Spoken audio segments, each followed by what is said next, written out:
expect, and I think you do too, Mike, that we will see in this ball game early on Manuel running the football. They've got to loosen him up and take away the nerves off Manuel so then he can throw the football later on.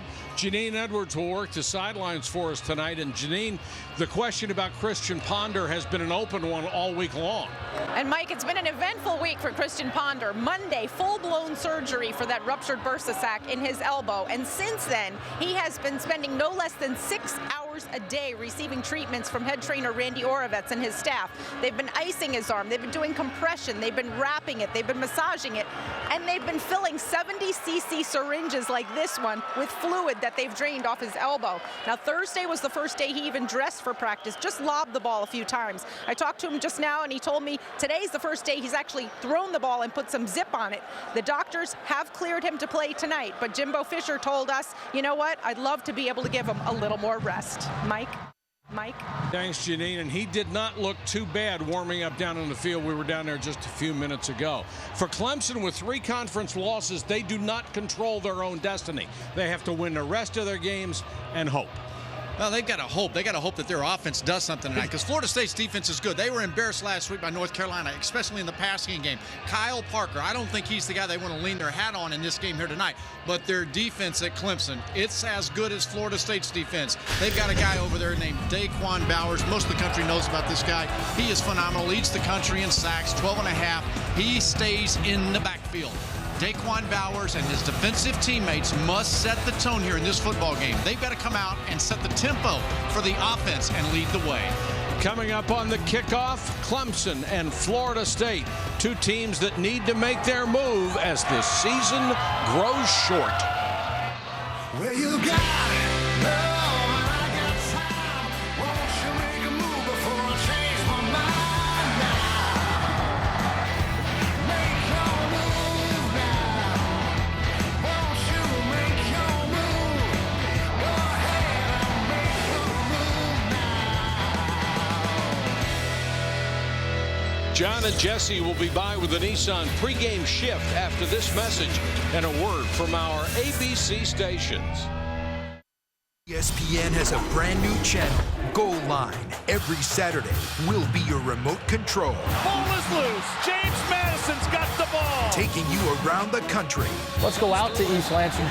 It's a fake. Bates is going to throw.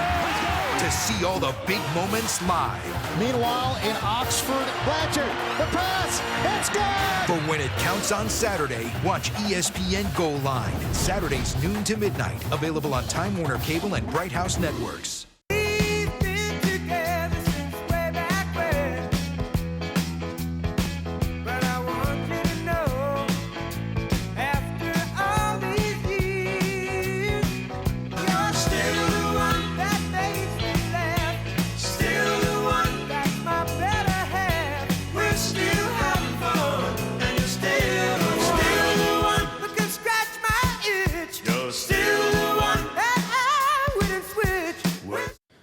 Guys, it's a little early for company.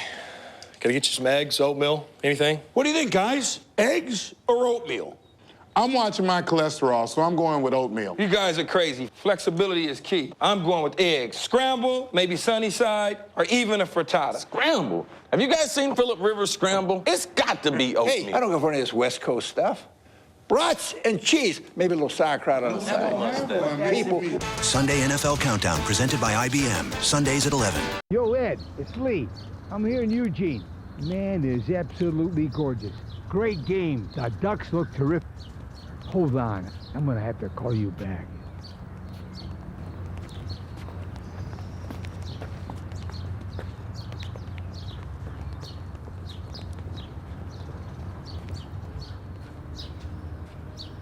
ESPN College Game Day, built by the Home Depot. Saturdays at 9 a.m. on ESPNU. Continues at 10 a.m. on ESPN.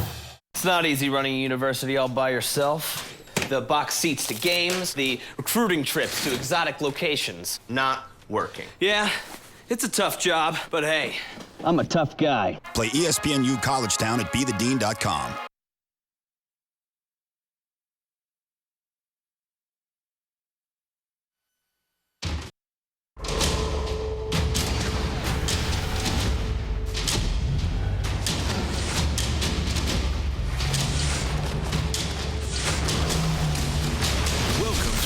Nissan pregame shift. Nissan, proud partner of the Heisman Trophy. Here now, John Saunders and Jesse Palmer. Welcome, everyone, to Times Square. We'll get out to your game in just a minute, but first of all, want to update the #1 team in the nation in action, Oregon, and they are down. Shane Vereen with a touchdown here. Cal takes the lead. That's Shane Vereen's 16th touchdown. That's second best in the Pac-10 Conference. Auburn, the #2 team in the BCS. Cam Newton, all the controversy did not affect him today. Drops back to pass, finds Philip Lutzenkirchen, second time in the game, and a blowout. Cam Newton becomes the 8th player in college football history to throw for 2,000 yards and rush for 1,000 yards in the same season. TCU actually had a tough game with San Diego State. Andy Dalton and Jeremy Curley, 9 yards. 4 touchdown passes for Andy Dalton, but the defense uncharacteristically gives up 307 yards in this game. We'll see how that affects them in the standings. Louisiana Monroe against LSU. Ron Brooks picks off Colton Browning and returns it 32 yards. This is the best defense in the SEC. They're giving up only 283 total yards per game. Big 12, Kansas State and Missouri, senior day at Memorial Stadium. Carson Kaufman gets sacked by Aldon Smith. He coughs up the ball. Jacquez Smith recovers and goes 53 yards. Aldon Smith is last year's Big 12 Defensive Newcomer of the Year. Missouri has now beaten Kansas State 5 years in a row, and they stay alive in the Big 12 North Division race. Oklahoma trying to stay alive in the Big 12 South Division race, facing Texas Tech, and it was easy. Landry Jones to Ryan Broyles with a catch. Ryan Broyles in this game became Oklahoma's all-time leader in career receptions and career touchdown catches. They blow out 45-7 victory over Texas Tech. We'll see you at halftime. Enjoy the game.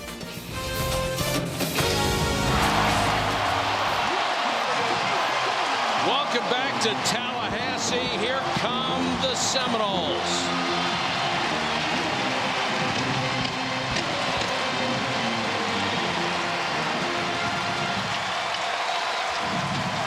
This has been the Nissan pregame shift. Kickoff just moments away in Tallahassee.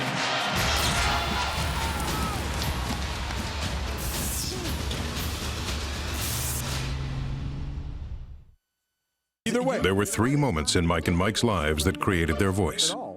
Unique perspective started freshman year with their love of dessert. This is a chocolate-covered Twinkie. No, it's an eclair. An eclair is a chocolate-covered Twinkie. Their chemistry began during their domination of the high school's talent show. And their teamwork developed in biology class. I got the pancreas. Pancreas, idiot, that's an arm. Oh. Hear the voice of Mike and Mike, only on ESPN Radio. No idea. It's not easy running a university all by yourself. The box seats to games, the recruiting trips to exotic locations, not working. The ribbon cutting ceremonies, the fight songs in your honor, the stadiums named after you. There, better. Yeah, it's a tough job, but hey. I'm a tough guy. Build it, run it, beat your friends. Play ESPNU Collegetown at bethedean.com. There were 3 moments in Colin Cowherd's life that created his voice. His persuasiveness developed after the famous ice cream turkey sandwich trade of 1982. If we're talking proteins and nutrients, I'm the one losing. His subversive rage stems from getting cut from the JV gymnastics team. Can't believe it. And fact-based opinions were honed in the high school debate club. And that's why any animal you can't feed after midnight or get wet is a terrible pet. Hear the voice of Colin Cowherd, only on ESPN Radio. ESPN has a brand new channel, Goal Line. Every Saturday, we'll be your remote control. Ball is loose. James Madison's got the ball. Taking you around the country. Let's go out to East Lansing. It's a fake. Bates is going to throw. To see all the big moments live. Meanwhile, in Oxford, Blanchard, the pass, it's good! For when it counts on Saturday, watch ESPN Goal Line. Saturdays noon to midnight. Available on Time Warner Cable and Bright House Networks.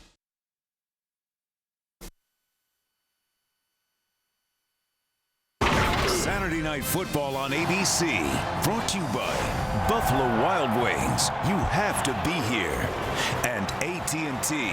Rethink possible. Welcome back to Tallahassee, Florida. Almost ready to go with Clemson and Florida State. If you joined us late, the change in the lineup is at quarterback, and we'll find out more from that with Janine Edwards on the field with Jimbo Fisher.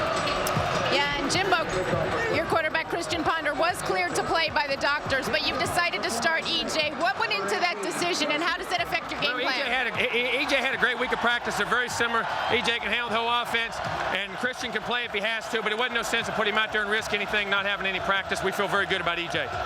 Your team is coming off 2 crushing losses in the final minutes of their last 2 games. How would you describe the emotional state of your guys this week? They're ready to play football. They're ready. They got the edge back. They're ready to get that taste out of their mouth, and I think you'll see them fly around tonight. Have a great game. Thanks. Janine, thank you. Dustin Hopkins will kick off. Marcus Gilchrist is deep for the Clemson Tigers. Gilchrist had a 76-yard kickoff return a week ago.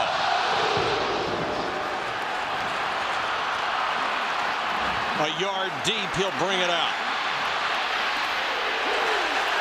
Bounces off the first tackler, but does not make it back to the 20-yard line.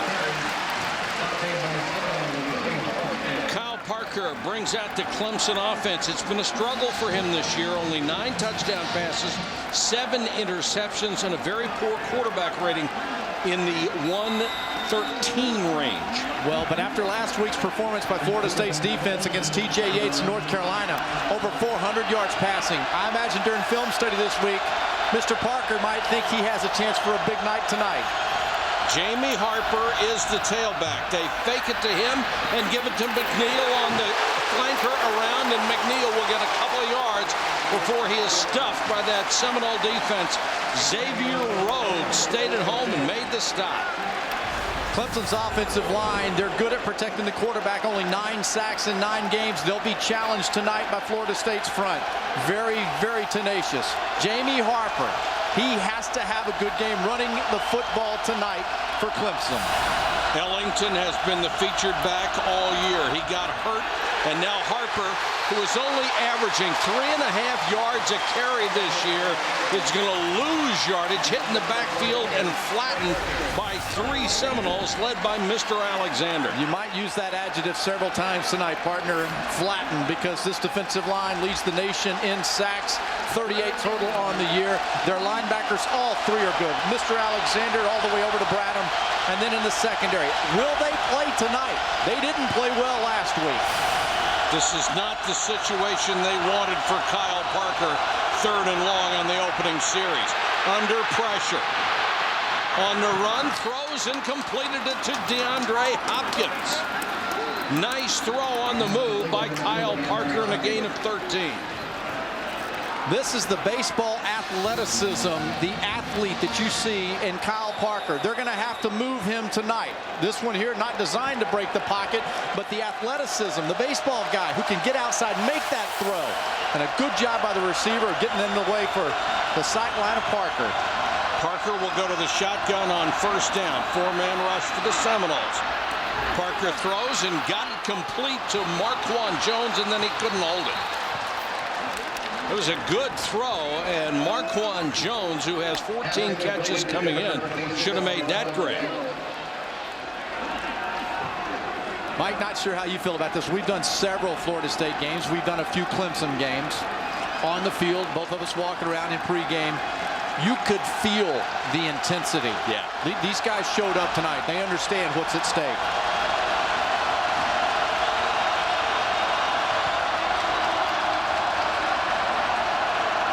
Harper goes out as a flanker.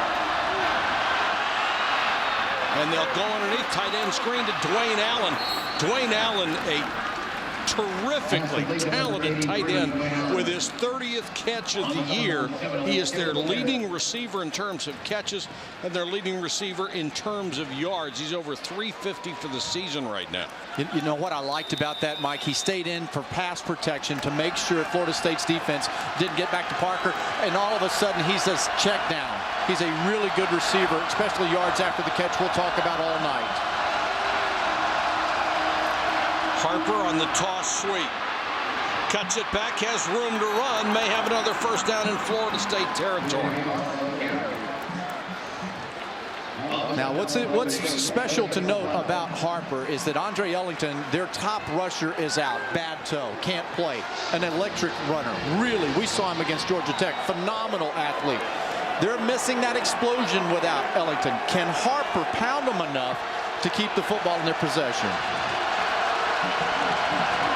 It is a first down for Clemson at the Florida State 48-yard line.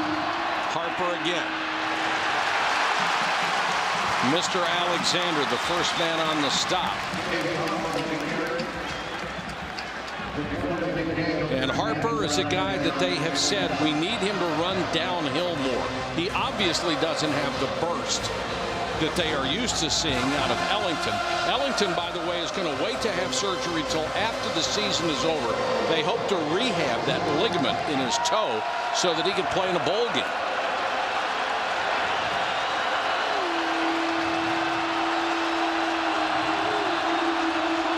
Four-man rush.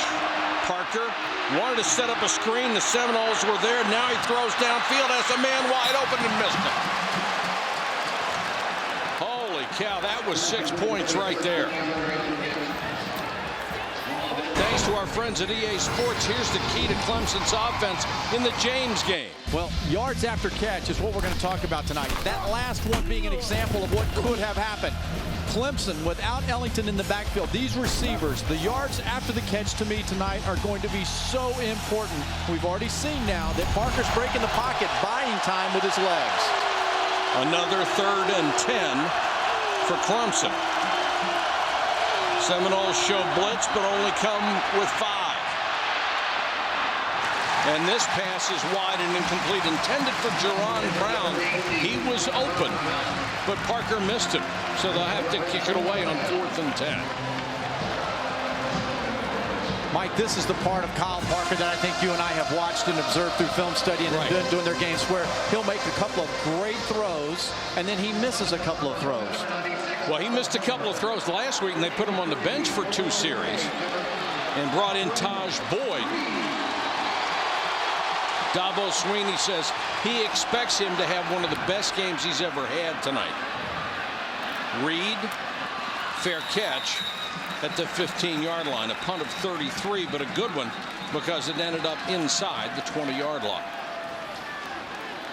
There's the man of the hour, E.J. Manuel, a sophomore. He's 6'3", 234 pounds. We will check the penalty. Number 7 of the receiving team. That penalty is 10 yards from the line of scrimmage, results in a first down. That is huge. Christian Jones, the linebacker, called for holding on the punt, and it gives an automatic first down to Clemson and keeps the drive alive. Well, what if you're Manuel? You're all pumped up to go out there with your offense. Show him what you can do, and now he's got to walk back off the field. Nothing good about that play right there for Florida State. And I will say this, what is this, our 4th game we've been at Florida State at this stadium? Yes. This is easily the most electric the crowd has been in any of the games we've seen. Yeah, they're fired up tonight. Harper getting a change from Parker. And Harper will get the carry. Nice cut, but picks up only a couple of yards before he's thrown back.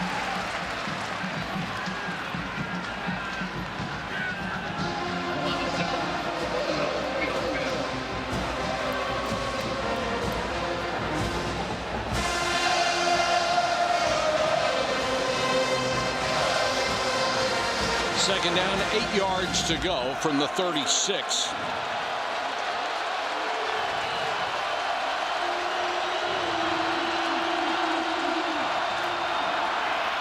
Draw to Harper. He's down to the 31. They need to reach the 28 for a first down, so it'll be 3rd and 3. Anthony McLeod chased the play and made the tackle. Now this has been an area of concern for Clemson on 3rd downs, only 38% on the season. And for Mark Stoops, the defensive coordinator at Florida State, he will mix it up on the defensive line. He'll try to confuse the blocking up front of Clemson to hopefully get in the backfield. Brandon Jenkins, number 49, is the superstar on that line. second in the ACC in sacks, and he may have been offside. Throw to the back shoulder, dropped. DeAndre Hopkins couldn't hold it on a perfect throw from Kyle Parker. You can't lay that at the quarterback's doorstep. And a flag.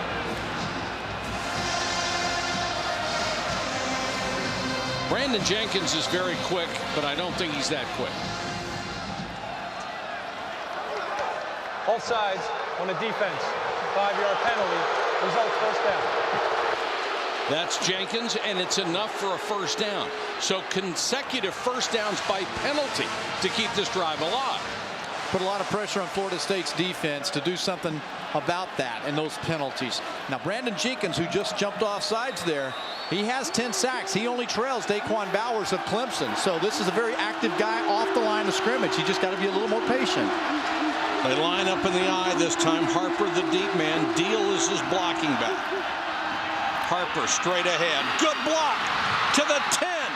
Harper, touchdown. David Smith, the left guard, opened up a gaping hole, and Harper gets his 5th rushing touchdown of the season.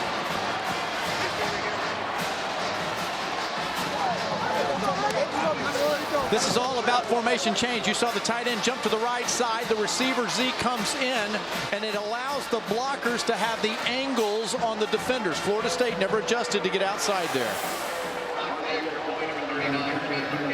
Catanzaro is on for the point after. There has been a battle for the place kicking job this week. 3 different guys trying to be the field goal man for Clemson. Catanzaro won that battle and comes on to make that extra point. Clemson, with the aid of crucial penalties, has an opening drive for a touchdown. Yo, Ed, it's Lee.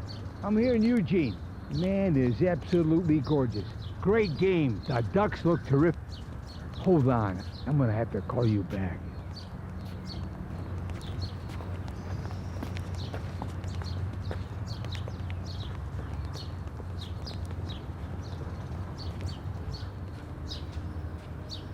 ESPN College Game Day, built by the Home Depot. Saturdays at 9 a.m. on ESPNU, continues at 10 a.m. on ESPN.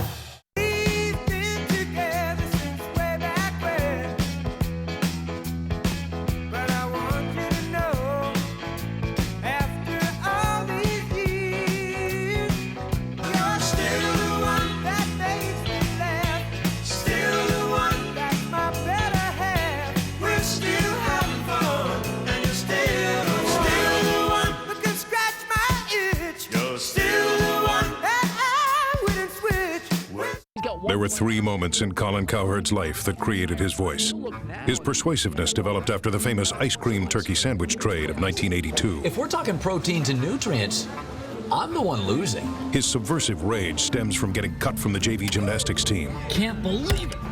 And fact-based opinions were honed in the high school debate club. And that's why any animal you can't feed after midnight or get wet is a terrible pet. Hear the voice of Colin Cowherd, only on ESPN Radio.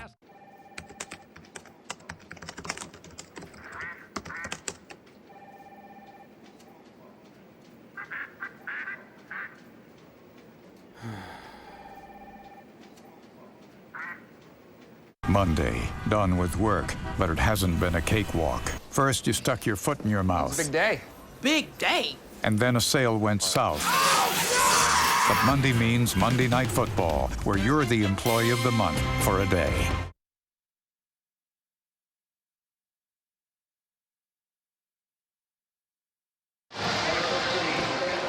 Clemson takes the opening drive to 7-0 lead. Craig. Mike, here's what I'm talking about on the formation. You see the tight end come across. Florida State trying to make the adjustments in front. 82 Drew Taylor comes around. You've got a guard pulling, kicking up in there. David Smith. Florida State was flat-footed at the snap. Clemson, because of their change at the prior to the snap with the formation move, gained an advantage. Reed, a very dangerous return man, back for the Seminoles, 2 yards deep in the end zone. And gets to the 20. And for the second time tonight, and for the first time to maybe get a snap, E.J. Manuel out of Virginia Beach, Virginia, 6'4", 234 pounds. He has thrown only 23 passes this year, completed 16 of them, rushed 3 times for 17 yards, and he may use his legs tonight more than his arms, Craig. Very important to know that his teammates believe in him and have 100% confidence that Manuel gives them a chance to compete and to win a game. Thomas will start at tailback. Manuel, nice play fake, throws deep. Jones, got it! The 28-yard line. Check it, Rodney Smith, and a perfect throw for Manuel for 52 yards. He beat Marcus Gilchrist. And there was no safety in the middle of the field. They really burned him. You know why, Mike? I'm thinking run, you're thinking run, Clemson's thinking run. Jimbo Fisher had another idea. They worked on the deep ball all week during practice. Janine said she was here with them on Thursday and said they just threw the ball deep the whole time. Jimbo Fisher's thinking everybody's doing too much thinking. Let's throw it.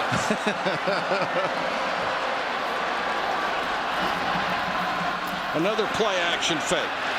Got a blocker in front to the corner. Manuel inside the 15-yard line to the 11. And boy, did that look easy. Pryor went outside. And they had to look for somebody to block in the first 10 yards. Yeah, this is just athleticism. This is a tremendous athlete in E.J. Manuel. But you see how when you get to the side in the corner, if you don't maintain your gap and control and responsibilities, number 3 will hurt you tonight. Go to the shotgun this time. First down from the 11-yard line. Thomas dancing in the hole and only gets back to the line of scrimmage. Daquan Bowers made the stop. Well, the offensive line here at Florida State, they will be challenged, obviously, by Daquan Bowers. But number 62, Rodney Hudson, like Bowers, one of 12 finalists for the Lombardi Award that was just announced. So he's a good one leading his offensive line. The backfield, there are 3 different ones back there tonight. Very important for everyone to pitch in and catch balls. Last week, Florida State's receivers, they started the game against North Carolina. Drops these times, right? Yep. They got to catch the ball like they did on the first throw from Manuel. Relaford in at one of the tight end spots. He's number 88. Manuel on the bootleg, shakes the tackler, shakes another one, and down he goes back at the 18-yard line. Bowers had a shot at him, and then Brandon Thompson came in. He'll get credit for the sack. Very important to know and understand and respect the defense. Clemson's defense in the last 4 games only allowing 12 points a game. Only 4 touchdowns allowed. Kevin Steele, the defensive coordinator, done an outstanding job of training his unit, bringing them along, putting lots of pressure up front with just 4, which helps the back 7. Manuel will go to the shotgun. They have to get down to the 1-yard line for a first down. Quarterback draw. Manuel still on his feet, down to the 10. And that's going to bring on the field goal team. And a shot for Dustin Hopkins, who missed a pair of field goals late last week that cost him the ball game. Got tremendous support from his teammate and from the coaching staff. Nobody blamed him for it. He's done a great job all year long. And now he comes on for a 27-yard try. And they're really hustling to get people on to make up the 11-man unit.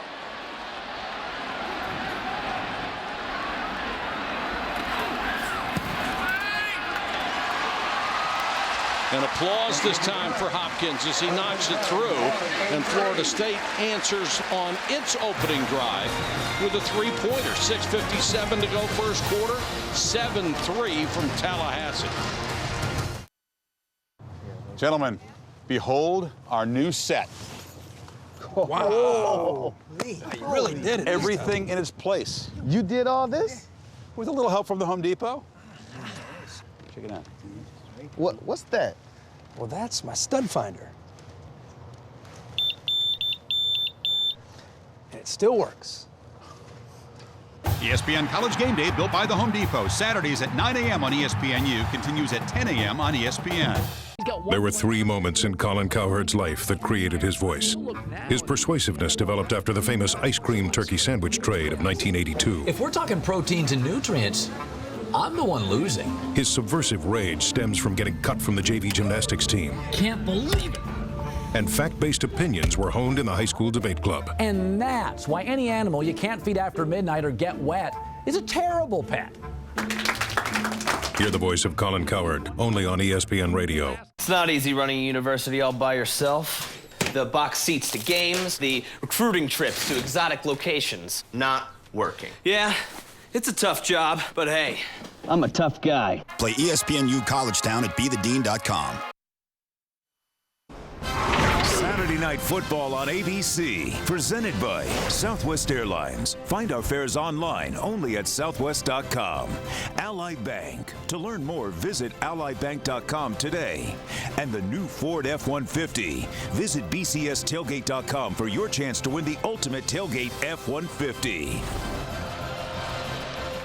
Buster Posey went from college stardom at Florida State to a World Series title with the San Francisco Giants, and he'll join us in the booth in the early part of the second quarter. He was just introduced to the crowd here at Doak Campbell Stadium to a huge ovation. He was some college player, and he has already turned out to be some pro player.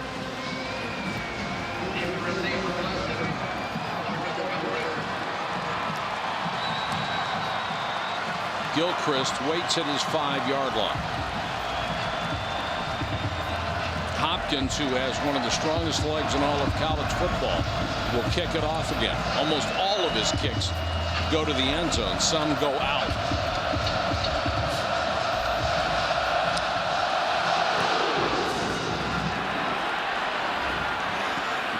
A yard deep.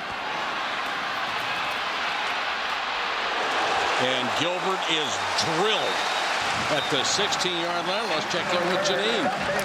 Well, Mike, defensive coordinator for Florida State, Mark Stoops, candidly admitted to us having some concerns about his team's psyche after those 2 tough losses that we mentioned. He said this week we've been paying a lot more attention to detail, and we've been working on being more disciplined with our eyes. And after his team came off the field after that last series, he said, guys, you've had some communication slip-ups. Now you've got to do a better job communicating, and just before sending them back out, he said, focus, concentrate, one stop at a time. Janine, they were certainly fooled a few times by North Carolina with defensive backs peeking into the backfield. Harper will get 1, maybe 2. Of course, Mark Stoops is a secondary coach. He's the one responsible for making sure they communicate well. But they have, Mike. They've been caught a couple of times and been very lucky that Parker missed an easy 6. Absolutely.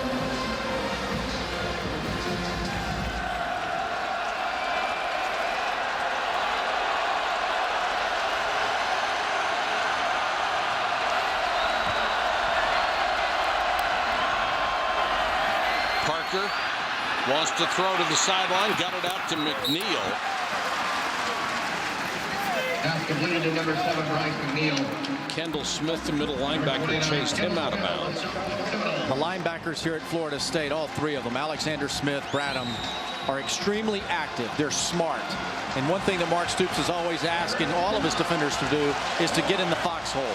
And when they come down to support the run, they're in their foxhole. When they need to get wide with a screen or a pass outside, they get there.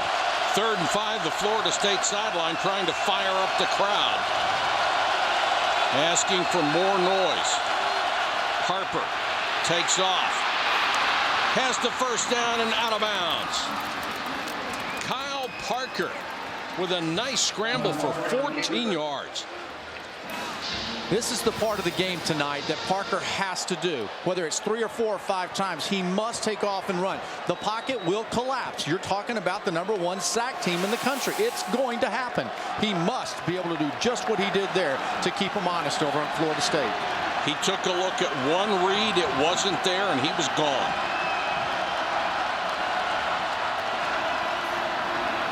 Harper again. Blitz coming. Got away. Down the middle for McNeil, incomplete.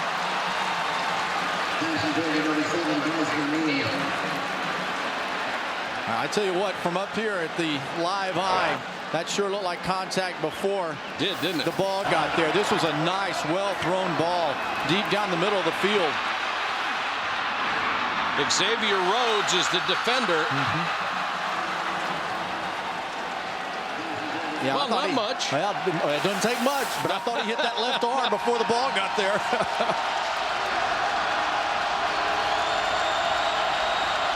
Second and 10. Back under center. Harper out of the backfield. Nice cut. He's got the first down because of it, now to the 46-yard line. Harper really crossed him up. Acted like he was going to go out of bounds. The defenders were going with him. He put his foot in the ground and cut back in. Mike, I want you to watch the quarterback's head. Watch Parker, how he's looking down the middle. He's looking. He stays down the middle. He stays. He sets up the check down. He didn't look over there and alert those fast linebackers, and it gave Harper a chance to run with the ball. McDowell comes in for the first time as a running back. He gets the handoff. He's hit immediately, spins out of a tackle, and goes down. He really didn't have a chance because Everett Dawkins, number 93, hit him as soon as the ball got in his tummy. This defensive line is as good a unit as there is in the country, hands down. They are outstanding at tackles for loss. They stay in the backfield the whole time. And for a true freshman or redshirt freshman McDowell running, he's like, okay, why put me in when they're thinking about doing that? Thank you so much. He goes in motion. Parker on the run, another good throw to McNeil. Pass complete to Bryce McNeil. McNeil is one of those young receivers they have decided to go with. The veterans that they had coming back were not producing early in the season. They said, we got a lot of talent. It's all young. Let's see what they can do, and they've produced. I'm seeing so far in this game a Kyle Parker that I didn't know. I now am seeing Dabo Sweeney's vision and his understanding and his belief in Parker. It's what he had seen last year when he threw 20 touchdown passes, but he's only thrown 9 this year.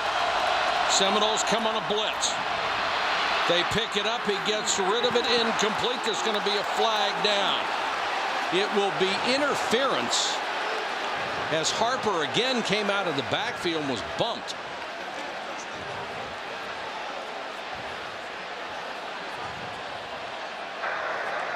Pass interference, number 27 to the defense. That's a spot foul, automatic first down. Well, we said the last contact by Rhodes wasn't much. This was more than that.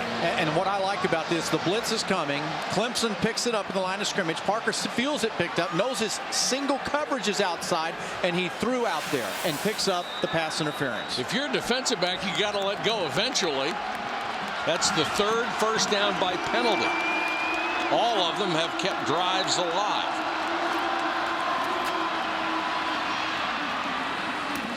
That one for about 3 as Harper is back in and gets the call.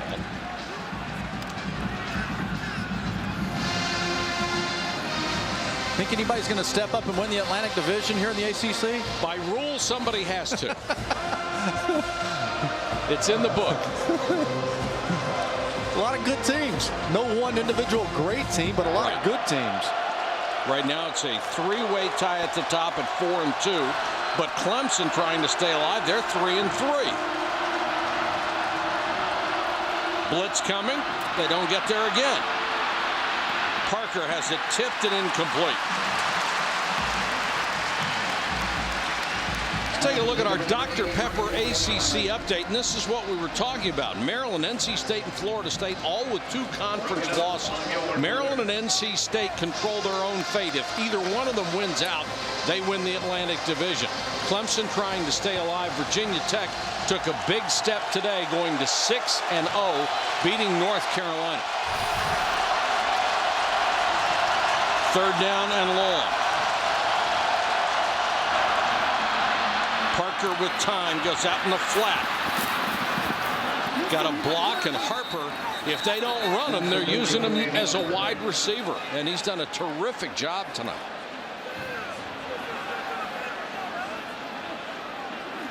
Another penalty. Offside, number 95 defense is in the neutral zone at the snap. That penalty's declined. Result of the play, first down. That's Bjorn Werner who's called for that penalty, but the Seminoles are just killing themselves with mistakes. Well, I think there's a little bit of that, the emotions that Jimbo Fisher was telling us about, Mike. He told us how his team was really excited to play. This crowd's into it. They got to settle down, though, and play smart football and focus as Fisher asks them to do each play. This will be the 12th play of this drive. Fumble. Harper got it back. He never had that. And it's the quarterback's responsibility to get the ball into the stomach of the running back. And that looked like it hit him on the hip. Yeah, I think it came out of his hand as he's going back before he even got there. Yeah, that ball just slipped out. Fortunately for Clemson, Harper was able to stop his momentum and turn around and get the ball. Second and 14 now. Kyle Parker's been good tonight, then he fumbles. The ball bounces right back to him, and it's a flanker screen caught by McNeil. You know, that's a kind of play that very often will turn into a touchdown. The ball goes right through his hands and bounces right back to him. Touchdown the other way, too. True. But that's how you set up the screen, isn't it? You allow your lineman to get out there, just drop the ball, belly around with it a little bit, pick it up and throw it. I don't think they practiced it that way.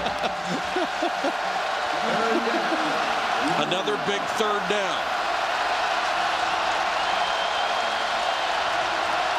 Harper again splits out. Florida State was offside. Pass complete down to the 13-yard line. Would have been short of a first down.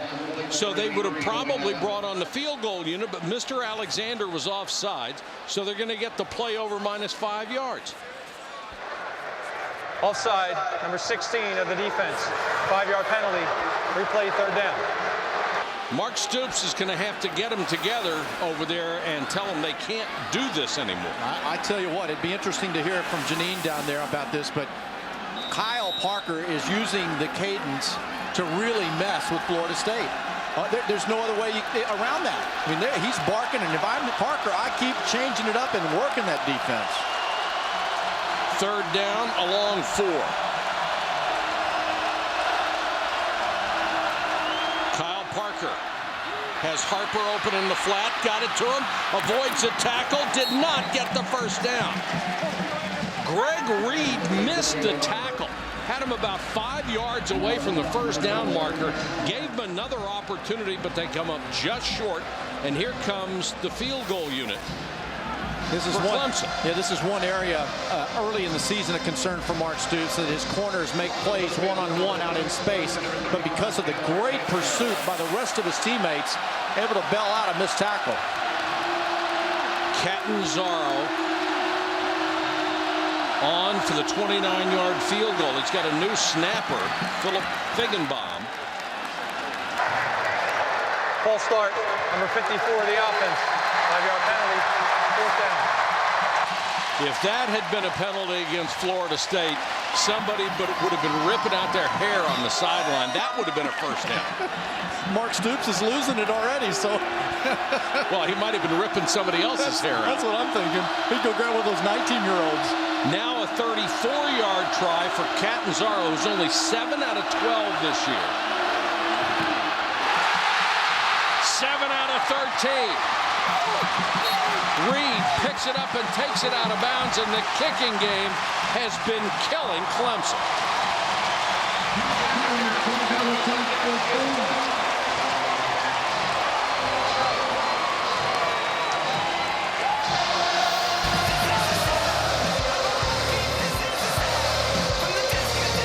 Just a low kick. That's just a low kick. That's going to get blocked by anybody. Absolutely. That's a low kick all the way. That's on your kicker. Your source for the best gridiron coverage is College Football Live. Our team is on the pulse of the game, bringing you analysis. If they lose this game, they're definitely out of the national championship talk. breaking news, highlights, and big game predictions.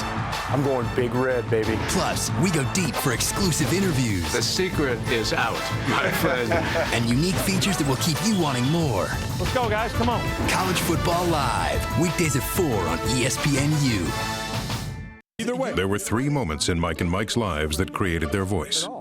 Unique perspectives started freshman year with their love of dessert. This is a chocolate-covered Twinkie. No, it's an eclair. An eclair is a chocolate-covered Twinkie. Their chemistry began during their domination of the high school's talent show. And their teamwork developed in biology class. I got the pancreas. Pancreas, idiot. That's an arm. Oh. Hear the voice of Mike and Mike, only on ESPN Radio. No idea. Yo, Ed, it's Lee. I'm here in Eugene. Man, it is absolutely gorgeous. Great game. The Ducks look terrific. Hold on. I'm going to have to call you back.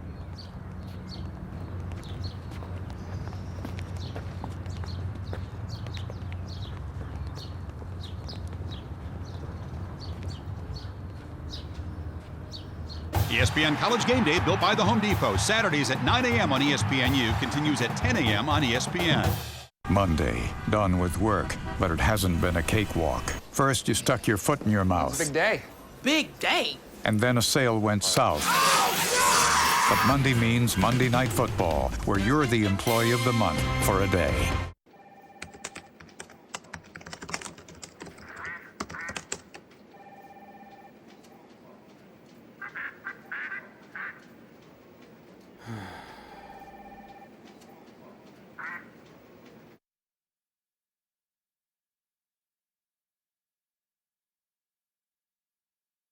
After the blocked field goal, Clemson's lead is still 4, Craig. Yeah, you know, look on the left side of your screen there, number 99, McDaniel, and jumps and leaps. He does have some ups now, but he's only 6 feet in the program, so it's not like he's a 6'6" guy jumping. No, that was a low line drive kick.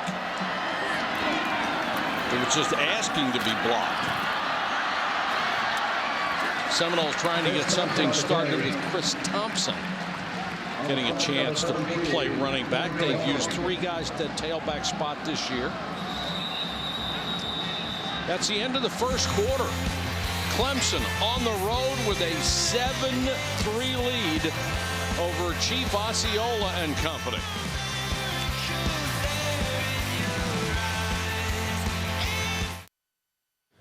Guys, it's a little early for company.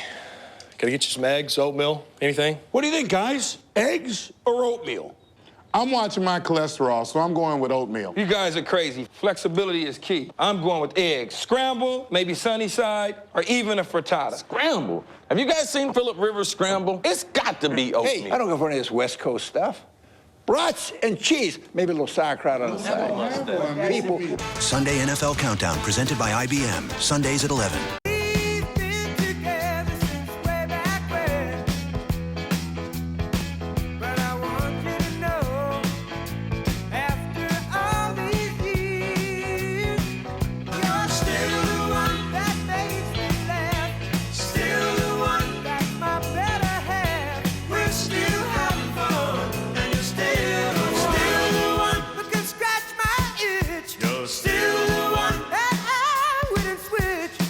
Yo, Ed, it's Lee. I'm here in Eugene. Man, it is absolutely gorgeous. Great game. The Ducks look terrific. Hold on. I'm going to have to call you back.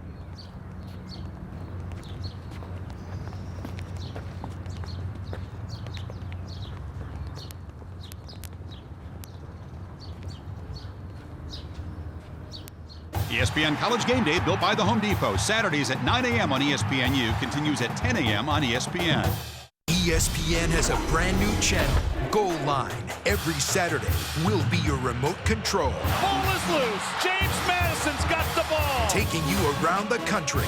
Let's go out to East Lansing. It's a fake. Bates is going to throw. To see all the big moments live. Meanwhile, in Oxford, Blanchard, the pass, it's good! For when it counts on Saturday, watch ESPN Goal Line. Saturdays noon to midnight. Available on Time Warner Cable and Bright House Networks. Either way. There were 3 moments in Mike and Mike's lives that created their voice.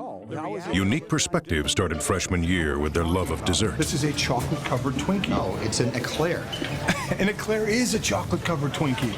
Their chemistry began during their domination of the high school's talent show. And their teamwork developed in biology class. I got the pancreas. Pancreas, idiot, that's an arm. Oh. Hear the voice of Mike and Mike, only on ESPN Radio. No idea. Ready to start the second quarter here in Tallahassee. Clemson leading Florida State 7-3. We have a special guest, Buster Posey, who went from freshman All-American shortstop to All-American catcher to the winner of every award you could win at Florida State, including the Golden Spikes Award. Hit .463 his last year at Florida State, which was the number that really stuck out to me. I've been doing the College World Series for a long time, and a lot of great guys have come through. Nobody hit .463. Well, yeah, that was a funny year. I mean, gosh, I don't know. I probably couldn't repeat that. I don't think anybody could repeat that. But congratulations on the World Series. What a magical year for you. It was a crazy ride. I mean, we fought so hard to get in the playoffs, and then it seemed just like overnight we were World Series champions. It was unbelievable. Buster's kind enough to say he would stay with us a little while. We'll work him in between plays. E.J. Manuel will start this time from his 16. Four-man rush under pressure. On the run, throws sideline. And it was caught by Smith, but he was out of bounds. Buster Posey got a taste of professional baseball this year. In the minors, they brought you up early in the season, then you got a chance to start about halfway through. Now it looks like for all the world, you're going to be the National League Rookie of the Year. Well, we'll see. I mean, I think the announcement's on Monday, so I don't know. There's a lot of good players in the National League. Jason Hayward, Gabby Sanchez, Jaime Garcia, a really strong class. When was it, at what point in the season did you realize, look, we have a chance to be special? I think it was probably a little bit after the All-Star break. We rolled off, I don't know, 7 of 8 on a road trip, something like that. And I think guys started to gain some confidence and really just took that the rest of the way and carried it into the postseason. I know there's always a concern as this last play is being challenged for possession. There's always a concern by baseball executives that if a guy comes up as a catcher and you played shortstop your first year at Florida State, that they often think about moving you to another position to save your legs for further down the road. Would you be open to that? Well, I mean, I'm open to pretty much anything. I mean, I love catching. I do love catching, and hopefully I can do that for a long time. But I don't think if I wasn't open, I probably would have never made the move in college. So, yeah, I'll do whatever. Well, especially with that pitching staff. Yes. Right. I mean, geez. Yeah, starting with Lincecum. All right, those guys make it fun for me because they've got good enough stuff. Even when they miss, sometimes it's not missing the middle of the plate. It's not going to get hit. You were introduced to the crowd tonight, which had to be a real thrill for you to be recognized by the hometown fans. Let's check out the call here. After further review, the ruling on the field stands as called. Incomplete pass. Yeah, Mike, I didn't think that the receiver had possession while the foot was there. Ball was bobbling as it was going out, so that's a good call. How about this? You got Florida State football team out here now. They've got to get it done tonight. Pressure's on them, and they're going with the number 2 guy. Well, I mean, Florida State, I think, is a program that's got plenty of depth, so they should be good a ways down on that bench, I would imagine. Have you played against Kyle Parker? I did. He was a freshman my junior year. My junior year, he sure was. Buster, thanks so much. Thank you, guys. Congratulations on the World Series. Enjoyed watching you play, man. Way to go. Thank you. Manuel, a little flare out to the sideline. That will be a first down out to the 30-yard line. Nice young man, Buster Posey, with just remarkable skills. I remember listening to his interview after they had won it and saying at home, like, man, that's a nice young man. Yeah, I remember his senior season, 463. Come on. You can't hit 463. People hit 463 in Little League. Well, some of us did. Yeah.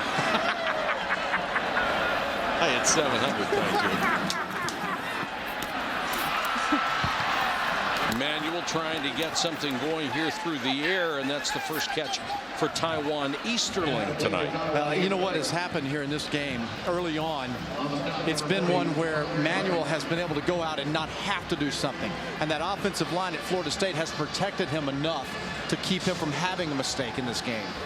He's 3 out of 4, has run the ball for 17 yards. But his team is down 7-3. 2nd and 6. They've got split backs in there. Ty Jones, number 33, is in, and he'll get the carry. And Jones got caught up behind a blocker and a defender and only got back to the line of scrimmage. Stopped by Daquan Bowers. And the more I see Bowers play, the more impressed I am.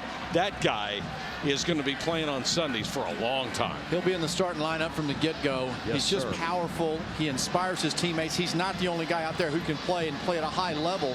But we've seen Clemson get it done with just 4 guys up front this season. And Bowers has set the tone for their whole team.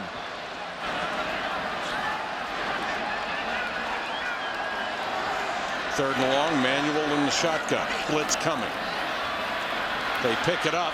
Throws off balance. Caught at the 42-yard line by Burt Reed. Went down right to the turf and able to scoop it up in front of Sensabaugh. And the officials aren't going to let him get away with the hurry up. They're going to take a look at this.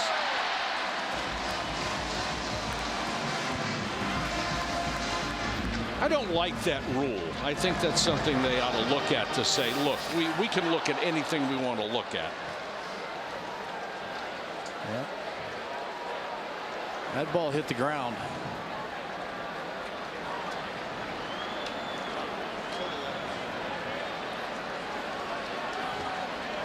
Yeah, I think this one's going to be reversed here. The ball hits the ground, but the one thing that at least we notice right there is that Manuel has a strong arm, and Reed made an attempt and a good adjustment coming back for it. The previous play is under further review.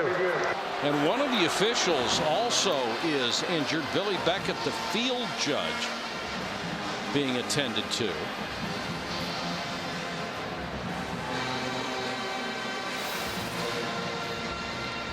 And limping off.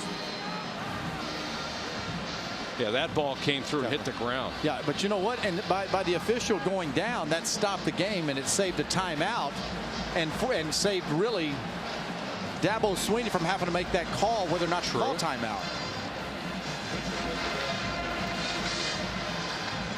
So they will have to go with 1 man less on the officiating crew. As you see this ball go through Reed's arms, it was underthrown. He was wide open.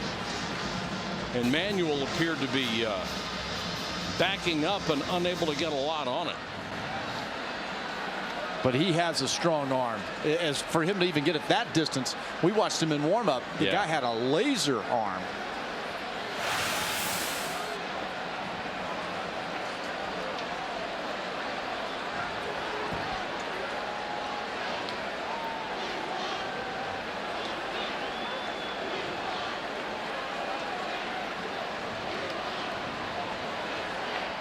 The one angle was pretty telling. Came through and the nose of the ball obviously hit the ground when he wasn't in control of it. Yeah, I'm sure the officials getting right now, making sure his ducks are in a row. Ball where it was, the clock. This will be reversed. After further review, the pass was incomplete.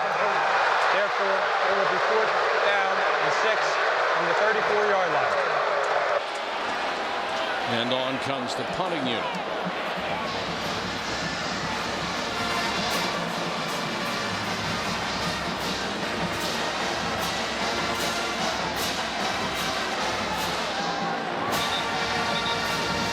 Still no harm though, Mike. Keeping in mind that you've got the number 2 quarterback in the game right now, still no harm. Don't make a mistake early in the game that would really put you behind the 8 ball and have to throw against that Clemson defense. But you just can't continue to give up possession after possession. Running game's going to have to go. Yeah, they're going to get the running game going. Powell will kick to Gilchrist. He's averaging better than 12 yards a return this year.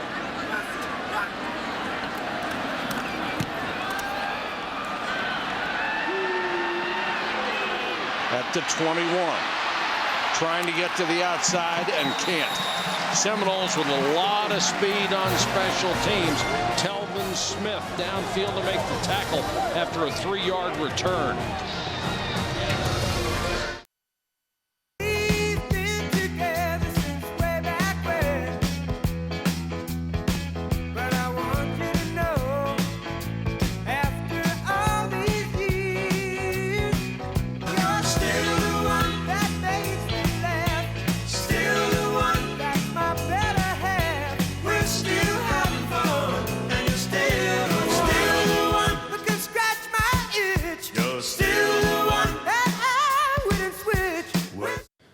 Guys, it's a little early for company. Can I get you some eggs, oatmeal, anything? What do you think, guys? Eggs or oatmeal? I'm watching my cholesterol, so I'm going with oatmeal. You guys are crazy. Flexibility is key. I'm going with eggs. Scramble, maybe sunny side, or even a frittata. Scramble? Have you guys seen Phillip Rivers scramble? It's got to be oatmeal. Hey, I don't go for any of this West Coast stuff. Brats and cheese, maybe a little sauerkraut on the side. People. Sunday NFL Countdown, presented by IBM. Sundays at 11. Gentlemen, behold our new set. Wow. You really did it. Everything in its place. You did all this? With a little help from the Home Depot. Check it out. What's that? Well, that's my stud finder. And it still works. ESPN College Game Day, built by the Home Depot. Saturdays at 9 a.m. on ESPNU, continues at 10 a.m. on ESPN.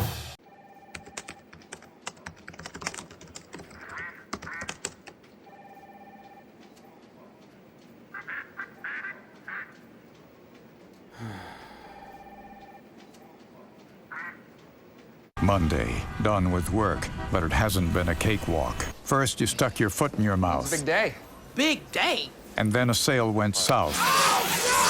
But Monday means Monday Night Football, where you're the employee of the month for a day.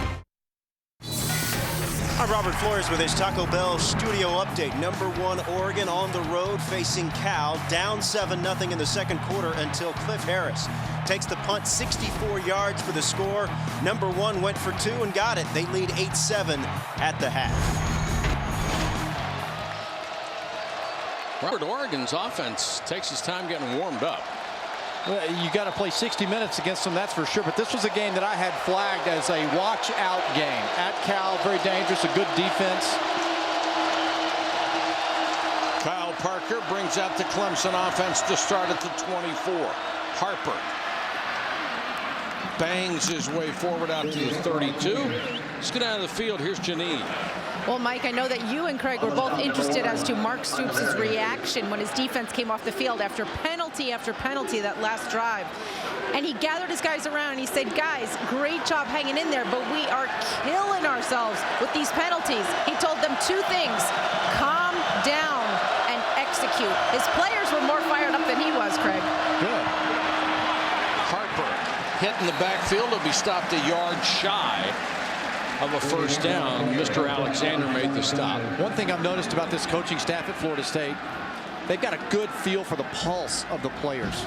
You and I've watched how Jimbo, it is so important. You know, before they went to Miami, they were all jacked up early in the week and they calmed them down. So like Janine just said there, Mark Stoops fills his team and he's trying to calm them down just a little bit. Clemson dominating in the number of plays, 27-11, run by Florida State. 3rd and a yard. First down. Harper just pounds straight ahead, gets 2, maybe 3.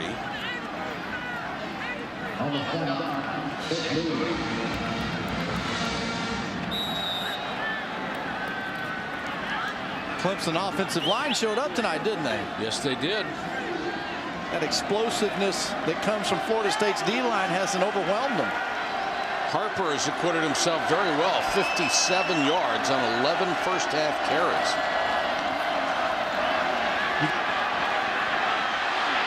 Good play action fake. Harper on the other side. 40, 45. There's a block in the back. This will be coming back. Hopkins you could tell he didn't want to do it and knew if he did it, it was going to be a mistake, and he couldn't stop himself. On the stop, Mr. Alexander. Kind of like during your backswing, you know it's a bad backswing. You can't stop it, though. Illegal block in the back, number 6 of the offense. 10-yard penalty from the spot of the foul. Remains first down. Yeah, the rest of us are not Tiger Woods. We're not going to stop in the middle of the backswing. Just go ahead and bring it, but there's a mistake. And as you talked about, Florida State's defense has really hamstrung themselves at times with the penalties and mistakes they've made. Clemson's offense has to take advantage of this stuff right now. While E.J. Manuel's trying to get it going at Florida State's offense, Clemson has to put points on the board. Ball spotted back at the 36. It is a first down as a result of the play.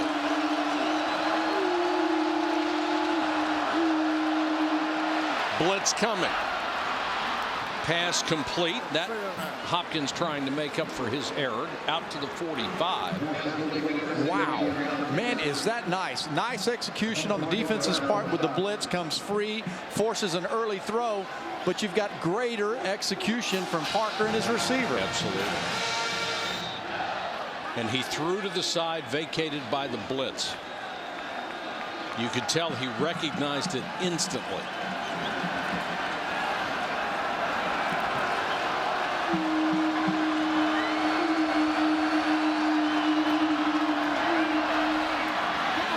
Deal, the fullback, knocked out of bounds as he crossed midfield. You know, a lot of the success here that offensive line is having at Clemson is because of their O-line coach, Brad Scott. Has a little Florida State background in him, former head football coach. He is a guy that just is good about technique and getting his players ready to play. There he is, Coach Scott. He gets an A so far in this ball game. McDowell is the running back. Florida State shows blitz. And there may have been contact up front. False start, number 72 of the offense. 5-yard penalty, second down. Very fortunate there for Florida State that Landon Walker flinched, because it looked like the Seminoles were in the neutral zone. Typical. You start praising the offensive line and their coach. Never fails, does it? I've had coaches come up to me before and say, hey, look, I'd love to hear my name, but just don't say anything about me or my guys in the game, especially the offensive line.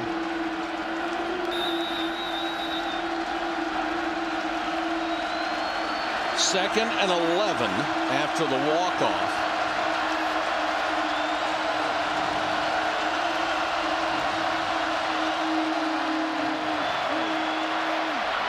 Parker for McDowell, incomplete contact, no flag there. A flag thrown back where holding would normally be called. And the preliminary signal is a hold. Holding, number 55 of the offense. 10-yard penalty, second down. Craig, you finally mentioned the offensive line. He got back-to-back penalties. Well, Mark Stoops this time decided he was going to twist his defensive line, and it causes some problems here. You're going to see a little twist stunt that goes on the middle, and as they're crossing off on that offensive line, hand comes out, gets called for the holding. Done a good job so far on Brandon Jenkins, the defensive end who's been terrorizing quarterbacks all year long. Now it's 2nd and 21. Draw play, Harper. Good diagnosis by Warner. Yeah, he sure did a nice job coming off the block there, but this is a Mark Stoops special. If you make a mistake and you get out of rhythm with the chains, he's more than likely going to get you. He has certainly turned around this defensive unit. Number 12 against the run in the country. Number 27 against scoring in the country. Kyle Parker, 3rd and long. 4-man rush. Throws near side short and incomplete. Hopkins couldn't get back to it. They have been tipped at the line of scrimmage. And Clemson will have to kick it away at the 8:47 mark. Mike, this goes back to my comment. The last Florida State possession when they had to punt the football. And I said it's okay. E.J. Manuel, don't make a mistake. Punt the ball, play field position, hope your defense does their job. I think both coaching staffs have determined it's going to be that kind of a game. Nothing wrong with punting. It's a 4-point game, so we can both afford to be conservative right now. Beautiful punt. Drives Reed all the way back to the 10. Had it stripped out of his hand. Clemson's got the football. Byron Maxwell just reached in behind Reed and ripped it out. A 51-yard punt.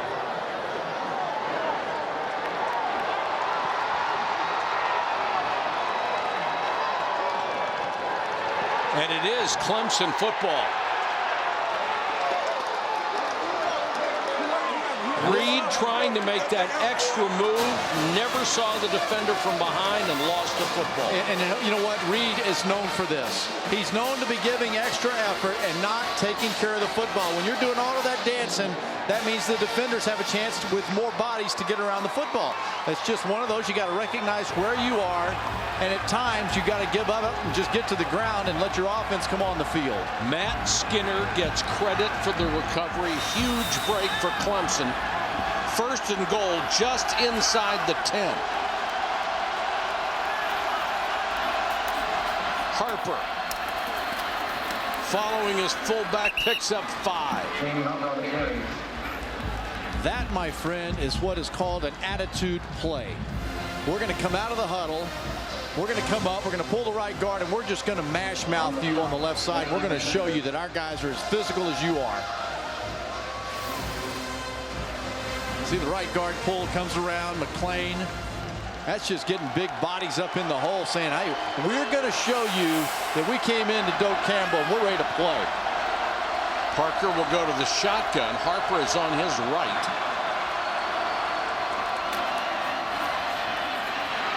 Parker, quarterback keeper. Thrown down at the 6. He's not going to outrun most of those Seminole defenders on the perimeter. You know what? And this, as the first play was good for Clemson, that was just as good Florida State. Mark Stoops' guys did their job. And this is a result of the preaching during practice by Stoops and Jimbo Fisher. Play every snap. Focus and finish. Focus and finish. Good diagnosis by Parks, number 4.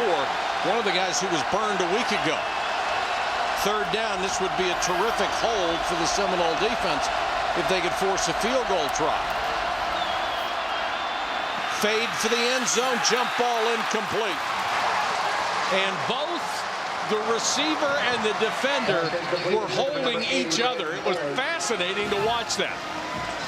Well, they like each other, Mike. There's nothing wrong with a little camaraderie here. The ACC last week was practicing good sportsmanship.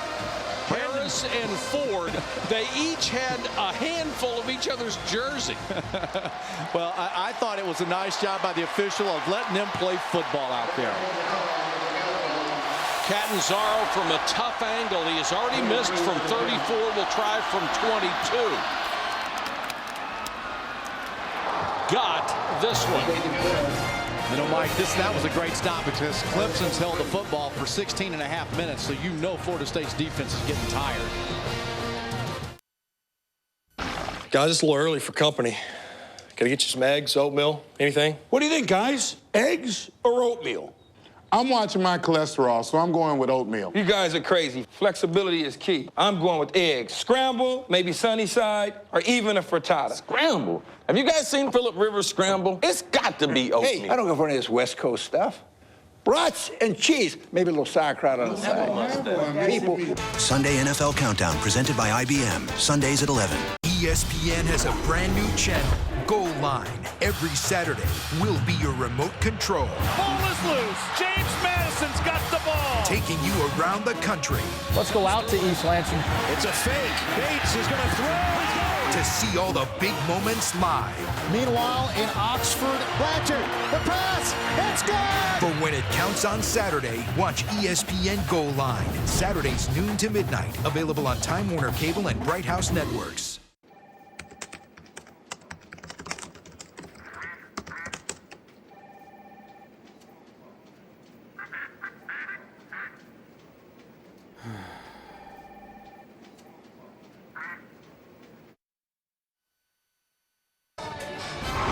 Saturday Night Football on ABC, presented by Southwest Airlines. Find our fares online only at southwest.com. Nissan, proud partner of the Heisman Trophy. And Dr. Pepper. There's nothing like a pepper. Yes, the college basketball season is underway. Here at Florida State yesterday, the 14th ranked women's team won its opener. Later last night, the men's team was victorious as well. And we remind you that ESPN's College Hoops Tip-Off Marathon is back. 24 consecutive hours of live college basketball. 21 games featuring 4 of the top 5 men's teams. You get a look at both defending national champions, the Duke men, the UConn women. It all starts Monday night. Maybe it'd be better in that promo just to say, here's who you won't see. Yeah, we're going to have a few. I get to go down and take a look at Duke against Miami of Ohio on Tuesday night. And they're loaded again. I'm going to have to. I've never been to a basketball game there, and I'd love to see one. You got to come down. I'm about to join you one of these days. Absolutely. I can get you a discount. Reed runs into his own man, then runs into Clemson tacklers, taken down at the 24-yard line. With his victory last weekend, Denny Hamlin grabbed the points lead from Jimmy Johnson. Now just 2 races left in the tightest chase ever. Hamlin has the 4-time defending champion on the ropes. The chase for the NASCAR Sprint Cup continues with the Cobalt Tools 500 at Phoenix on ESPN tomorrow afternoon at 3 Eastern. And Johnson has now gone from number 1 to number 2 and trails by 33 points. Harvick still alive, down 59. Christian Ponder, who they have worked on the swelling in his arm from that ruptured bursa sac all week. This one is floated incomplete, intended for Rodney Smith, who had a half a step on his defender, Xavier Brewer. All right, I'm gonna go now and put a little pressure on that offensive line at Florida State. You know, it's time for them to step up and get it going. Rick Trickett's group is outstanding. They've done a great job this season. The running backs have had their thing going. Now they've got to help E.J. Manuel out. They got to run the football.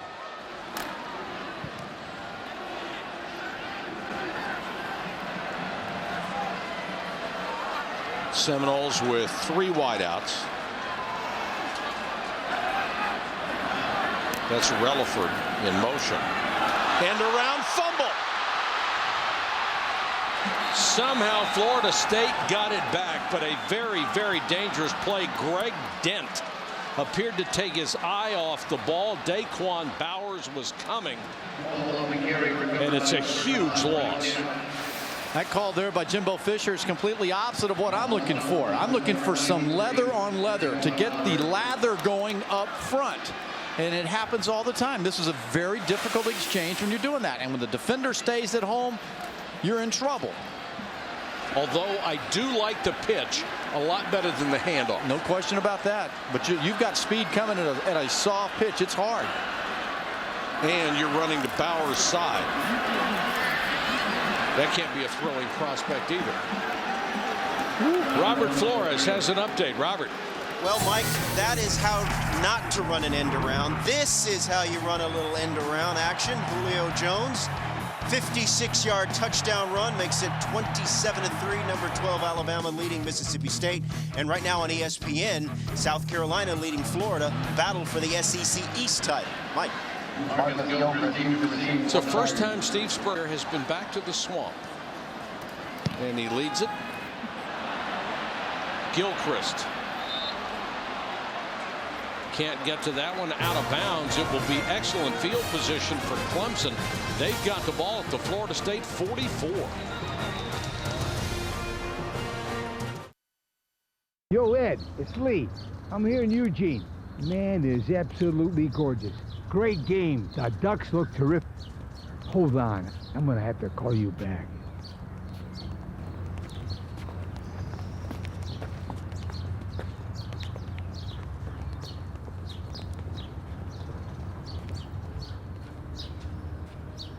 ESPN College Game Day, built by the Home Depot. Saturdays at 9 a.m. on ESPNU, continues at 10 a.m. on ESPN.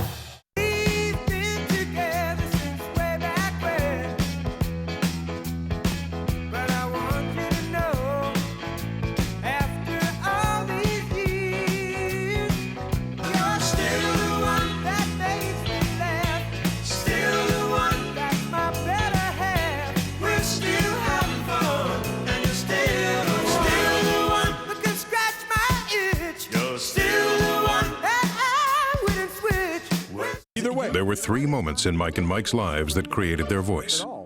Unique perspectives started freshman year with their love of dessert. This is a chocolate-covered Twinkie. No, it's an eclair. An eclair is a chocolate-covered Twinkie. Their chemistry began during their domination of the high school's talent show.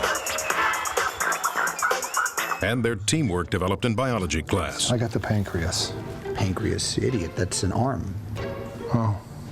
Hear the voice of Mike and Mike, only on ESPN Radio. No idea. Guys, it's a little early for company. Can I get you some eggs, oatmeal, anything? What do you think, guys? Eggs or oatmeal? I'm watching my cholesterol, so I'm going with oatmeal. You guys are crazy. Flexibility is key. I'm going with eggs. Scramble, maybe sunny side, or even a frittata. Scramble? Have you guys seen Phillip Rivers scramble? It's got to be oatmeal. Hey, I don't go for any of this West Coast stuff. Brats and cheese, maybe a little sauerkraut on the side. People. Sunday NFL Countdown, presented by IBM. Sundays at 11.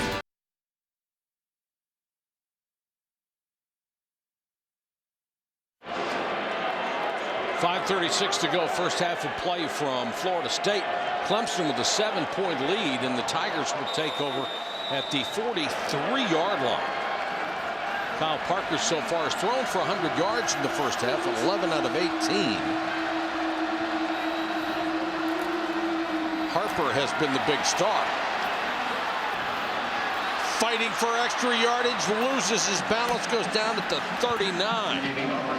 Let's take a look at our Pacific Life game summary so far in this one.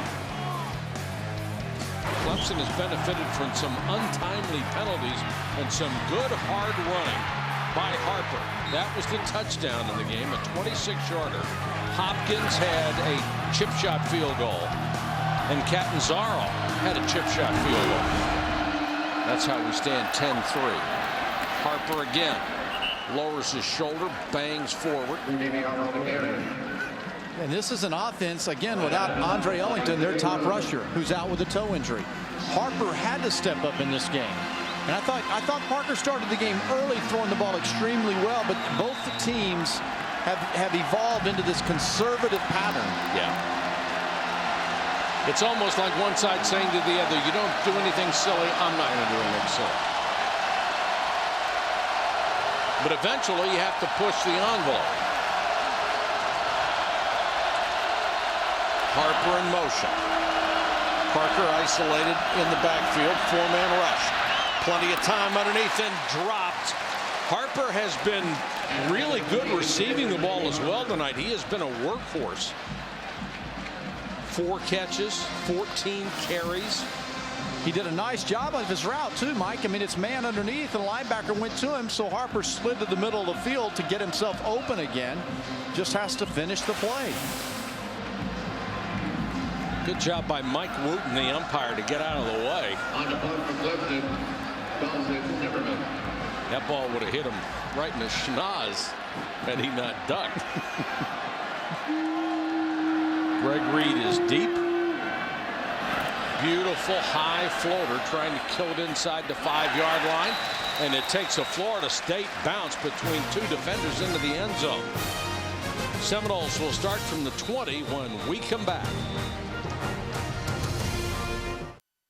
ESPN has a brand new channel, Goal Line. Every Saturday, we'll be your remote control. Ball is loose. James Madison's got the ball. Taking you around the country.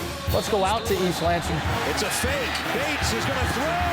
to see all the big moments live. Meanwhile, in Oxford, Blanchard, the pass, it's good! For when it counts on Saturday, watch ESPN Goal Line. Saturdays noon to midnight. Available on Time Warner Cable and Bright House Networks. Guys, it's a little early for company. Can I get you some eggs, oatmeal, anything? What do you think, guys? Eggs or oatmeal? I'm watching my cholesterol, so I'm going with oatmeal. You guys are crazy. Flexibility is key. I'm going with eggs. Scramble, maybe sunny side, or even a frittata. Scramble? Have you guys seen Phillip Rivers scramble? It's got to be oatmeal. Hey, I don't go for any of this West Coast stuff. Brats and cheese, maybe a little sauerkraut on the side. People. Sunday NFL Countdown, presented by IBM. Sundays at 11. It's not easy running a university all by yourself.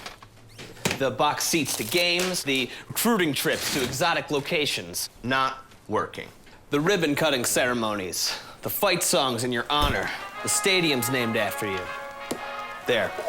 Better. Yeah, it's a tough job, but hey, I'm a tough guy. Build it, run it, beat your friends. Play ESPNU College Town at bethedean.com. There were 3 moments in Colin Cowherd's life that created his voice.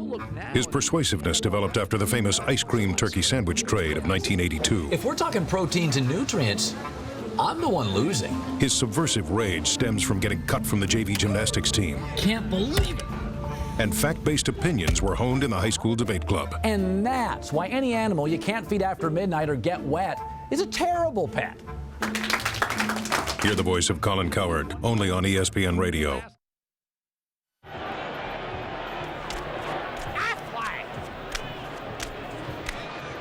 Now for tonight's Aflac trivia question. Derek Brooks' jersey being retired tonight.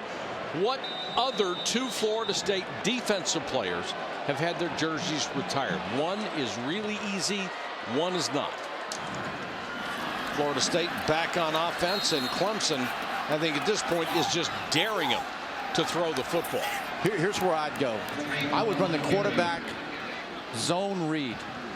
The legs and the feet and the athleticism of Manuel is something that will work with. And coming into this game, well, as soon as I found out that he was going to be the quarterback, I thought we're going to get the quarterback zone read. They've got to get to it. Christian Ponder, who's been undergoing treatment all week, draining his throwing elbow of fluid from a ruptured bursa sac. Manuel on the option.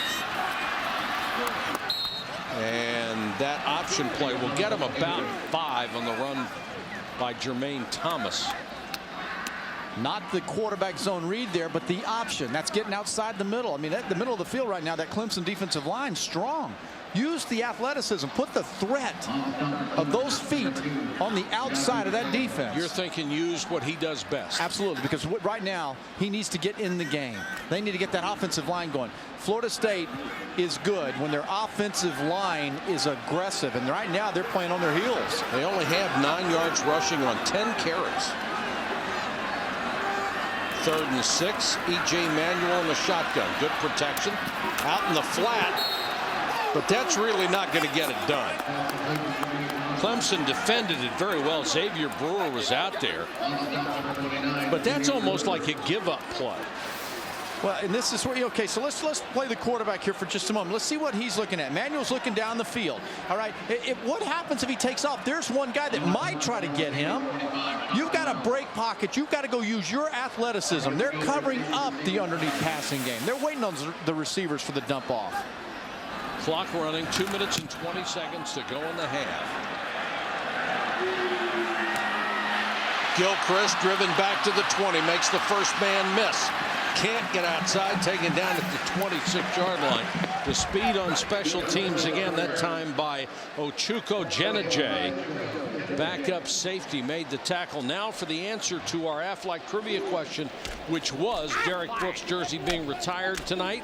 He was number 55. What other 2 Florida State defensive players have had their jerseys retired? The obvious one, Deion Sanders from 85 to 88, but you've got to go back a little ways further for the other one. Ron Simmons, 1977 to 1980. I didn't realize Deion was that old. Old man. He's my neighbor. I'm joking. Is Deion. he? Yeah. Derek Brooks wore 10 here. He wore 55 at Tampa Bay. Go with a little flanker screen that time. They'll pick up a few. Well, this Florida State defense has been on the field most of the entire game, and they've done a nice job of keeping their offense around, waiting on them to wake up. Clock running. Clemson has all 3 timeouts remaining. Parker, play action fake, and then throws. Nice catch by Hopkins. Had to reach behind him to make that grab. Coming up, the Capital One halftime report. John Saunders and Jesse Palmer bring you up to date on all the scores and highlights on a very busy day in college football.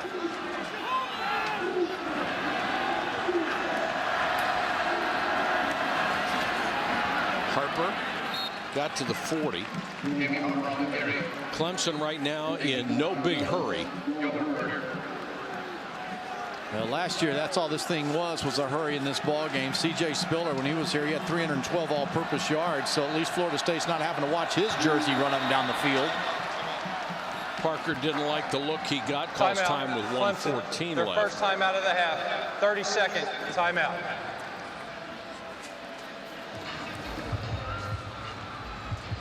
He's a part-time superhero and a dad, but now his secret identity has been exposed. Will his fight for justice jeopardize the lives of everyone he loves? Michael Chiklis stars in ABC's No Ordinary Family, all new Tuesday at 8, 7 Central on ABC.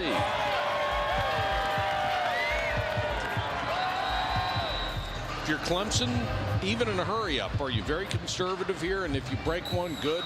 If you don't, no damage? No, well, I mean, obviously right now, 7-3, it feels really good for Clemson. And being mindful that Florida State's offense is doing absolutely nothing. Last 3 possessions, 3 and out, and they've had a punt. I mean, they just are not, they're just not executing right now. 2nd and 7 here.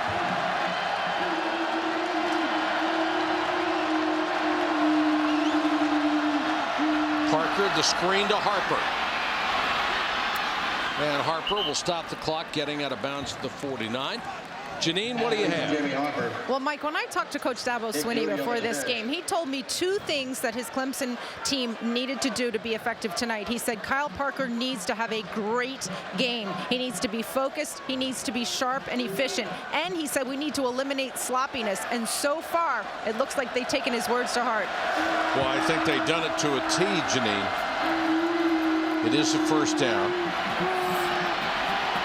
Parker being chased will get out of bounds. There's going to be a clip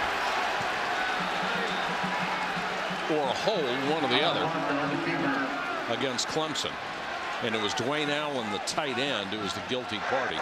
Holding on the offense. 10-yard penalty from the line of scrimmage. First down. Allen, a very emotional kid. The holding penalty is number 83, offense. Yeah, I'm not sure. I think I understand why Allen was mad. I didn't see him pull the cloth down. Did you? So many times you see guys fall, and they weren't being dragged down. They just fell. Yeah, I think Allen had a point there. Sure did. But that backs him up to the 39-yard line with 1:01 to go in the half.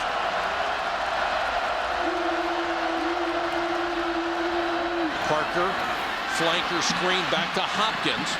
Hopkins, boy, he's a tough runner when he gets the ball. Another marker is down.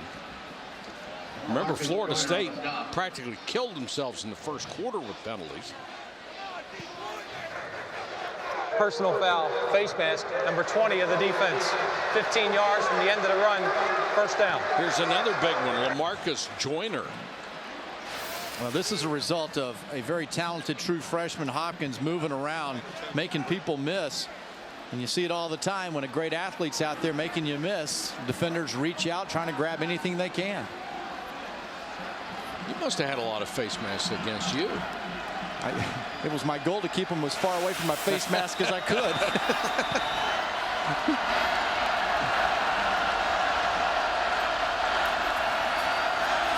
Parker throws off balance, incomplete. Threw it behind Harper. McDaniel was putting pressure on him, and so was Jenkins. But what a nice play. You know, he avoids a sack. It's a, you know, get rid of it. We'll live to play another down. That's just smart execution. Very much in control tonight, isn't it? Yeah. 42 seconds to go.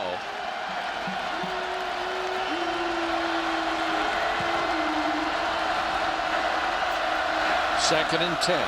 Four-man rush. Want a flanker screen again. Instead, they'll go over the middle to Brandon Ford, who was split time between tight end and wide receiver this year.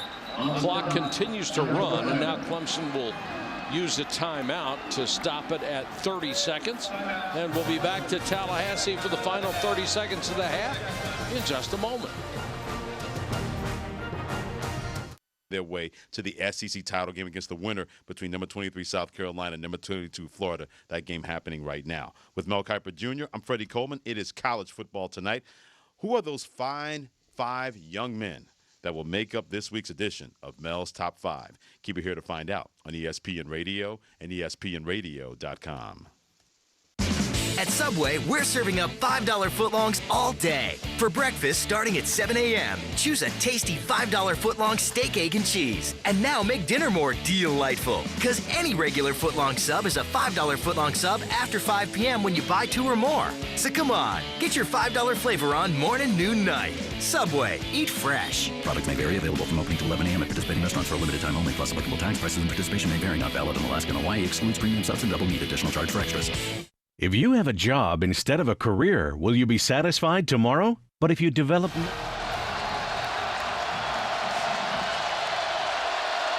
Third and 5 for Clemson.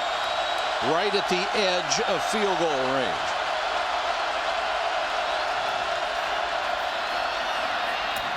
Tipped and picked.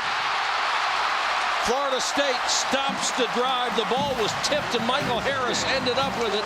His second interception of the season. In the middle linebacker, Kendall Smith, was the guy who got the hand up to tip it into the air. Florida State's defense has been on the field the entire first half. 20-plus minutes of this half they've had to play. And a great job of execution and getting to the ball. Mike Harris comes right up, goes to the ball, and makes a nice play for the Seminoles. That was really good coverage, and Parker threw it behind his receiver, really tried to force that one in there after not making any mistakes. 22 seconds to go in a half. I don't think Florida State's going to do anything except run out the clock. Fans are not going to like it, but I think it's the only decision you can make at this point. Yeah, I agree with you, man. That's smart. But Clemson will take a 10-3 lead to the locker room, and the Florida State offense has not been able to produce under backup quarterback E.J. Manuel. And you have to wonder, will we see Ponder in the second half? Let's go to Janine. Well, Mike, I know Jimbo Fisher would like to see a little bit more production on offense. What do you need to see from your O-line? What do you need to see from your quarterback right now to get something going? What I need to do is get field position from the defense. Every time we started with the ball, it's been inside the 20-yard line. You're not going to make many 80-yard drives in the football game. Now, O-line's got to get control. The first 2 drives, we moved the ball fine, had a couple big plays. But we're giving up too many first downs, too many penalties on defense, losing field position. When you start inside your 20, you're not going to move it. But offensive line-wise, we got to get control. They're doing a good job on the defensive line. Will we see Christian Ponder in the second half? No, EJ's fine. Thanks, Coach. FSU held without a first-half touchdown for the first time all year. It's 10-3 at the half. Let's send you to John Saunders and Jesse Palmer in our Times Square studio for the Capital One halftime report.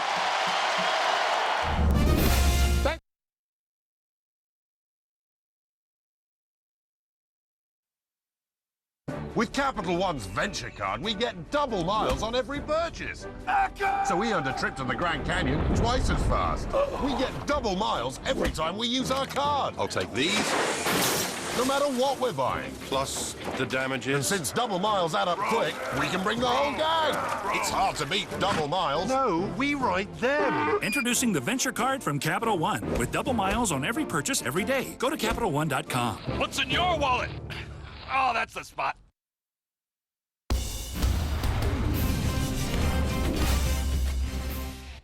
Welcome into the ESPN3.com halftime report presented by Capital One. I'm Cassidy Hubbard alongside Christian Fourier. It's been an exciting day already. Let's send it over to Wendy Nix, Todd McShay, and Robert Smith to break it all down. Cassidy, thank you. A big day in conferences from coast to coast, including the Big Ten. Joe Paterno won his 400th career game last week, and he said, well, let's go beat Ohio State. But would he have the horses, with all due respect to Joe Pop? Under 5 minutes to play in the third quarter, with Ohio State hosting. Matthew McGloin's pass intercepted by Devon Torrance, who runs it 35 yards to the end zone. And this was really the big question. McGloin had been doing a great job of protecting the football. Ohio State, 15 interception coming into the game. Terrell Pryor, well, you know what? I think he intended this for DeVere Posey. Instead, it's Dane Sanzenbacher, but no harm, no foul. It's a score, and it's 24-14. Sometimes when you're rolling, things just go your way, and certainly that was an example right there. Terrell Pryor, all kinds of time to throw the football, as Matt McGloin had here, but still made another mistake. He sure did. This time picked off by Travis Howard, who'll run it back. Buckeyes were up 31-14, and the answer is no, not enough for Penn State. 38-14, Ohio State prevails. The Oklahoma Sooners hosting the Texas Tech Red Raiders. Landry Jones here with the play-action pass. This one is deep to Kenny Stills, and it works out just fine. 17-7 Sooners. Kenny Stills is kind of an unsung hero in this offense. A lot of attention goes to Ryan Broyles, but Stills has been producing on the opposite side. More offense for Oklahoma, this time courtesy of Roy Fentz. He finds a hole and takes advantage of it. 24-7. This one was really never in doubt. Oklahoma just rolling. Jones here to Ryan Broyles, and he'll fall into the end zone, but that works too. A 45-7, not the best of days for the Red Raiders. Frank Beamer and Virginia Tech trying to stay in the driver's seat in the ACC. In fact, the Hokies are 5-0 in the Atlantic Coast Conference after a really rocky start to the season. Tyrod Taylor here to Marcus Davis over the middle. Virginia Tech up 16-10. Hokies have padded their lead to 9 here. Taylor to Davis again, and Virginia Tech would go on to win this game, 26-10. Leonard Hankerson and the Hurricanes hosting the Georgia Tech Yellow Jackets as we remain in the ACC. Miami is up by a touchdown. Damian Barry rushes it in from 5 yards out, and the Hurricanes extend their lead. Miami's offensive line was dominant in the run game. Damian Barry had a great game. All of the Miami running backs really chipped in. Stephen Morris here completes it to Hankerson. He'll go a long way, about 79 yards. Miami went a long way. They won this one handily, 35-10. Georgia Tech is just pathetic defensively. The game of the day, this one, Auburn and Georgia, 49-31. So the number 2 Tigers hold on and win. Another spectacular day for Cam Newton, though it seems we say that every week. Although certainly a difficult week for Newton and Auburn as they have to deal with many, many allegations off the field about recruiting violations. There was a lot of questions, Robert, coming in. Would this be a distraction? Cam Newton, though, another physical, smart game. Yeah, it really was for him, and I'm sure he just could not wait to actually get to the stadium, start playing football, and put all the distractions behind him.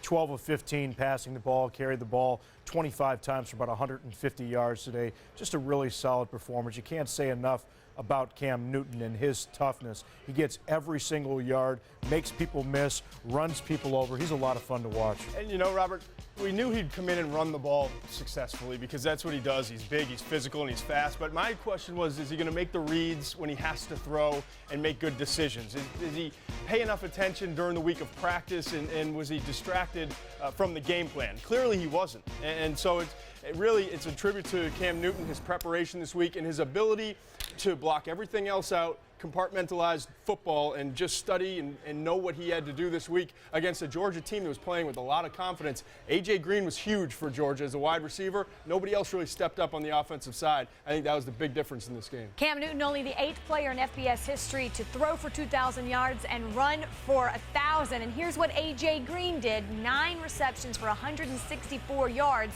Certainly efficient, but just not enough, and not enough to match Cam Newton. And this defense has been getting chewed up all season long. It came into this game as the 95th best pass defense.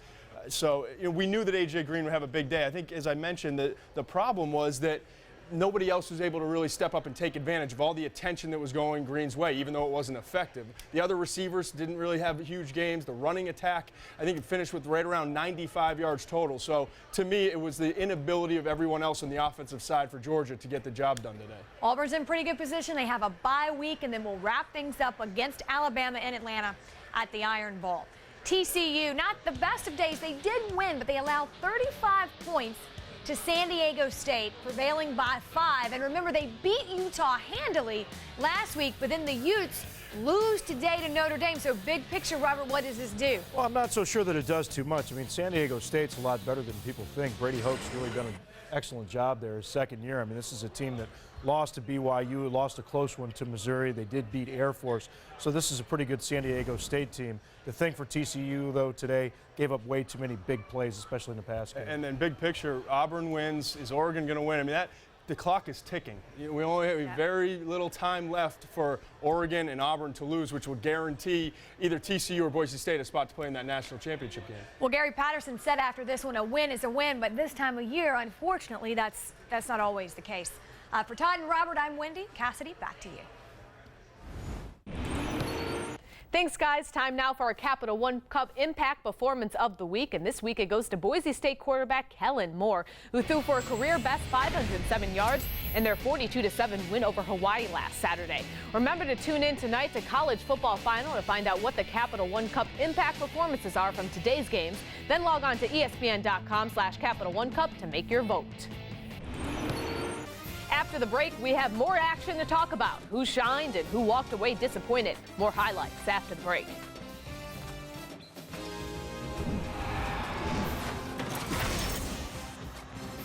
Three men, 2 races, 1 championship. As the tightest chase in history heads to Phoenix Raceway, can defending 4-time champion Jimmy Johnson bounce back from the Texas shootout? Will new points leader Denny Hamlin continue to lead the pack? Or will Kevin Harvick rally to the front? It's the Cobalt Tools 500, Sunday 3 o'clock, live on ESPN. This is Erica. Last year, she started a pastry business from her small apartment. Problem is, she doesn't have a car. For months, Erica's been saving to buy a new Toyota Corolla. The Corolla is reliable, which I love. So we decided to surprise her. We're giving you this new Toyota Corolla. To see Erica's surprise and share your Toyota story, go to facebook.com/Toyota.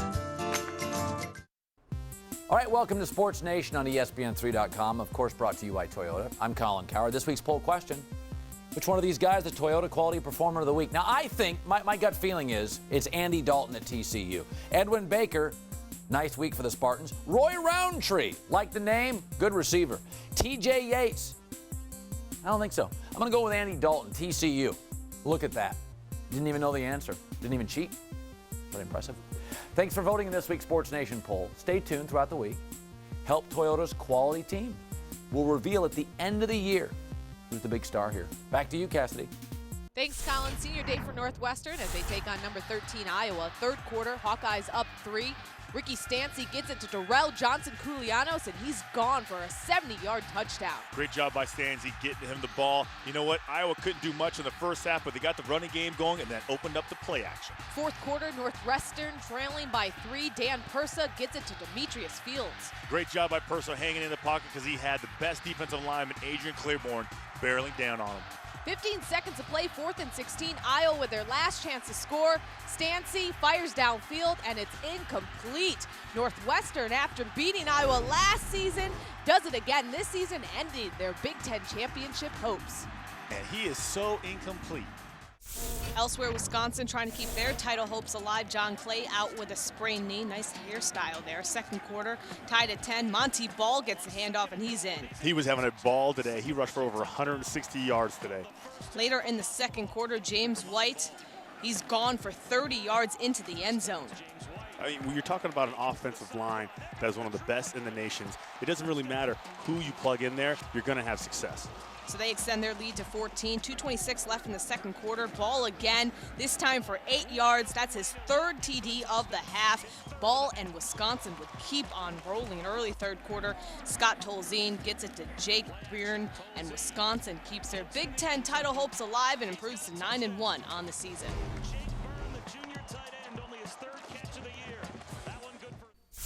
taking on Purdue. The Wolverines bowl eligible for the first time in the Rich Rod era. First quarter, Dan Dearkin gets the handoff, but he fumbles the ball, and Cameron Gordon recovers it, and he takes it back 58 yards for the TD. Nice job of Michigan defense coming up and making a play. They haven't done it all year. They're finally contributing. Yes, they are. Second quarter, Purdue down 14-3. Denard Robinson's pass is intercepted. Now, Denard Robinson, he is a do-it-all person, but the one thing he needs to work on is his tackling ability. Come on, Denard Robinson, you got to do better than that. Yeah, and he would return it 94 yards for the touchdown, that being Ricardo Allen. Michigan, with their lead, would be cut to 4. Third quarter, 1-point game. Vincent Smith gets the handoff, and he goes in 19 yards for the touchdown. Michigan would go on to win 27-16. Elsewhere, we have another upset alert in the Big Ten. Illinois was trying to become bowl eligible in this game, but they dropped to Minnesota 38-34. Perhaps a little tired from that triple overtime they had against Michigan last week. In Minnesota, let's give it up for head coach Jeff Horton. Minnesota had lost 9 consecutive times, 3 under Horton's watch. Minnesota gets its first conference win. So let's take a look at the team still in the hunt for the Big Ten title race. Christian, is there one team in the driver's seat? No, right now we have a 3-way tie between Ohio State, Michigan State, and Wisconsin. But Iowa can play spoiler since they're out of it after losing to Northwestern. They have the Buckeyes coming to Kinnick Stadium next week. If that happens, then it becomes a 2-pony race between Michigan State and Wisconsin. So Iowa and Ohio State lost a little bit of luster, but like you said, the Hawkeyes can play spoiler, and you can watch that game on ESPN3.com next week. Coming up, it's been an exciting day. A lot of great plays to show you. We've got more highlights after the break. Stick around.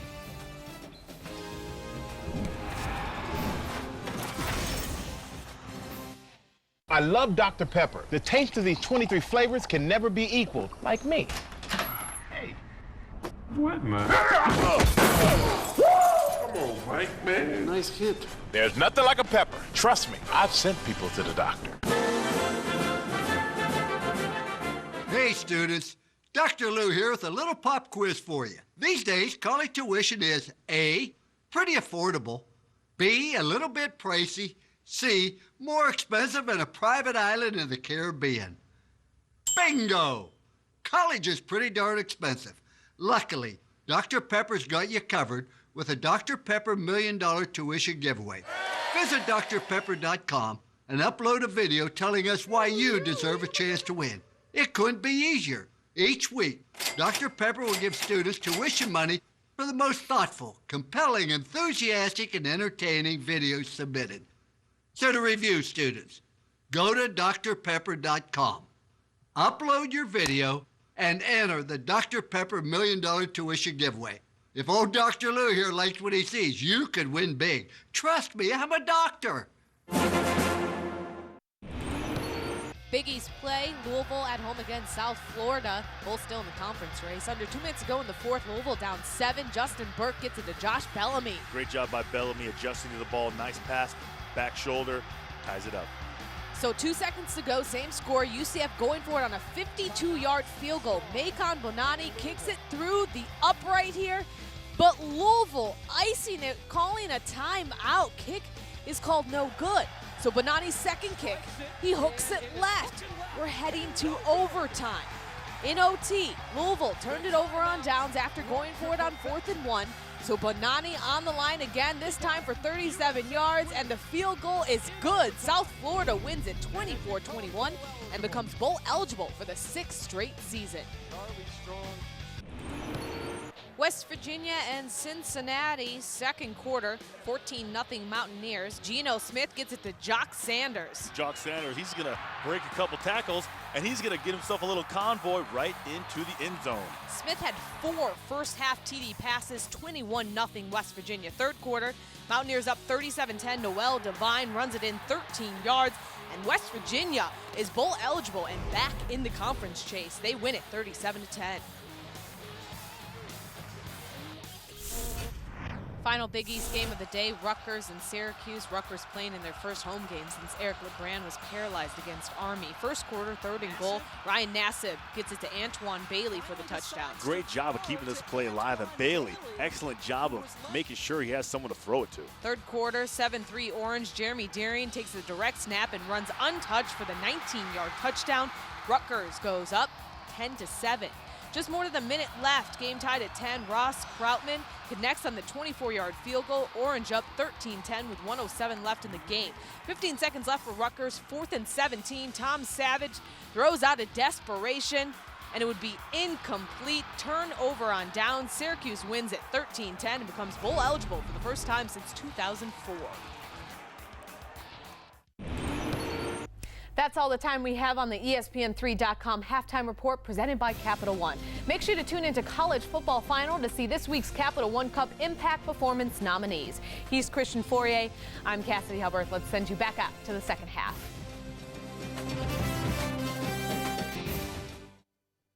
3 men, 2 races, 1 championship.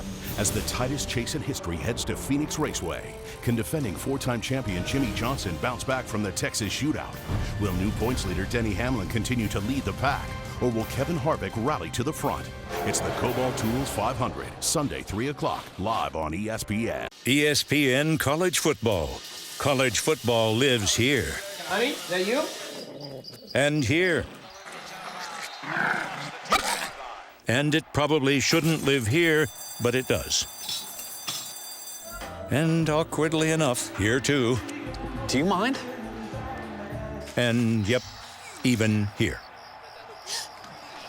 ESPN College Football, live on TV, online, on your phone, and in 3D. ESPN has a brand new channel, Goal Line. Every Saturday, we'll be your remote control. Ball is loose. James Madison's got the ball. Taking you around the country. Let's go out to East Lansing. It's a fake. Bates is going to throw. To see all the big moments live. Meanwhile, in Oxford, Blanchard, the pass, it's good! For when it counts on Saturday, watch ESPN Goal Line. Saturdays noon to midnight. Available on Time Warner Cable and Bright House Networks. Take it away. The floor is yours first. Freddie, I'm going with Dan Purcell, quarterback, Northwestern Junior. They've blown leads 2 of the last 3 weeks. Today they came from behind to defeat Iowa. Purcell outstanding, 32 of 43, 318 yards. Also had 50 yards rushing, accounted for all 3 touchdowns. Freddie torn Achilles late in that game, unfortunately out for the year. He's a junior. He'll be back. Dan Purcell, what an effort. And Northwestern's come from behind victory over Iowa. Yeah, they were down 17-7 in the 4th quarter. They win at 21-17. My players of the week, the people at Middlebury College in Vermont. If you get a chance, YouTube this story about Butch Varno. They have a wonderful, wonderful tradition for the last 50 years called Picking Up Butch. Now, Butch has cerebral palsy, and athletes take him to games, basketball games and football games, and he has not missed one in 50 years. Roger Ralph started this tradition in 1960 when Butch was 13 and has wonderfully passed it down. Middlebury College in Vermont, you're my players of the week and maybe my players of the century for doing a wonderful, wonderful job. Mel, great stuff as always, my friend. We'll do it again next week, okay? You got it, Coach. This was Keep Your Eyes on the Prize Saturday and college football tonight. Coming up next, Chuck Wilson with football tonight.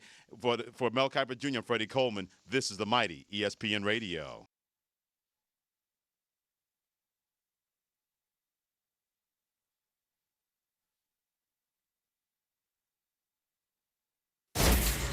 ESPN Radio Sports Center.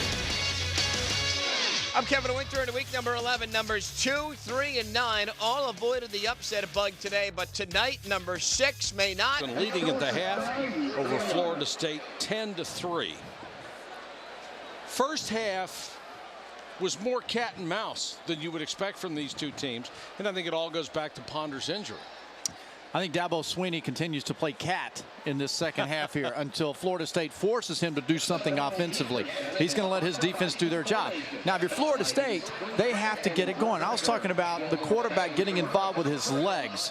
They must find a way to get Manuel involved with his legs. And I think the quarterback zone read is the play designed for him and his skill set to take some pressure off him throwing the ball later.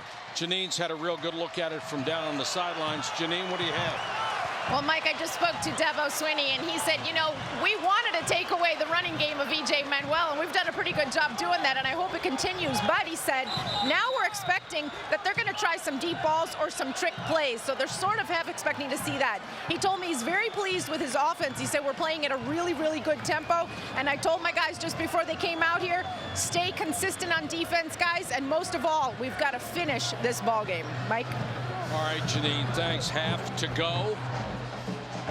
Each team knows it needs to win to have a shot at the Atlantic Division of the ACC and play for the ACC title against, presumably, Virginia Tech. Florida State came out really late from that locker room. You've already got Clemson out there. They're lined up ready to kick it. And so, you know, I don't know. There was a lot of coaching going on apparently in that locker room.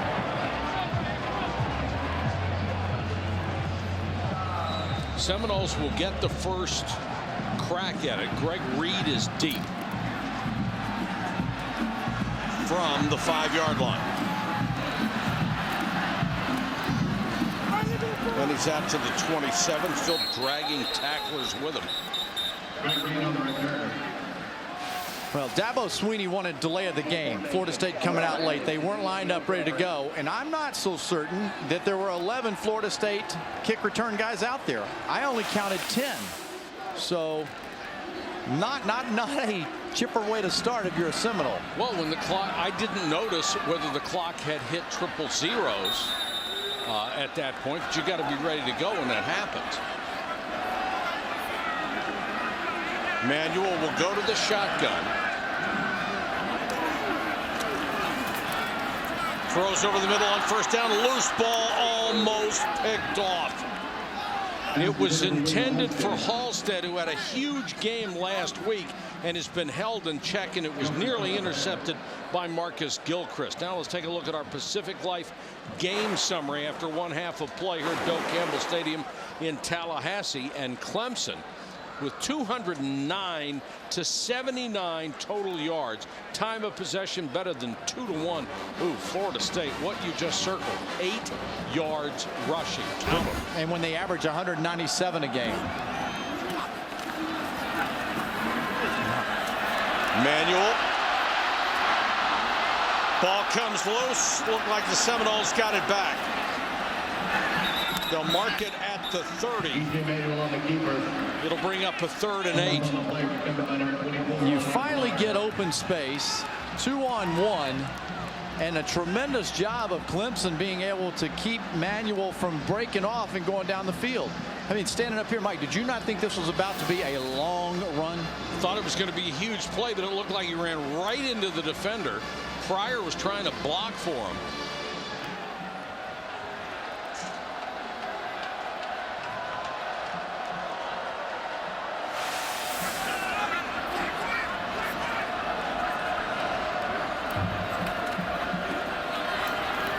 Manuel had plenty of time. Floats one up into double coverage. Caught for the first down. Smith makes his second big catch down the field tonight for Florida State. The ball was underthrown, and it was just Smith's athleticism that allowed him to go get it. Yeah, the thing that I've been impressed with watching Smith this season is his athleticism that you talk about. He's 6'6". This is how you help your quarterback out. You go get the ball at the highest point, beat the 2 smaller defenders. Corey Sensabaugh was right there, along with DeAndre McDaniel, who's a ball hawk, and they couldn't stop him. Jones tries to get to the outside, and there's a marker down near the 25-yard line. Ty Jones able to turn the corner, but this is coming back. Holding number 73 of the offense. 10-yard penalty from the line of scrimmage. Remains first down. That's Ronnie Sanderson called for the hold.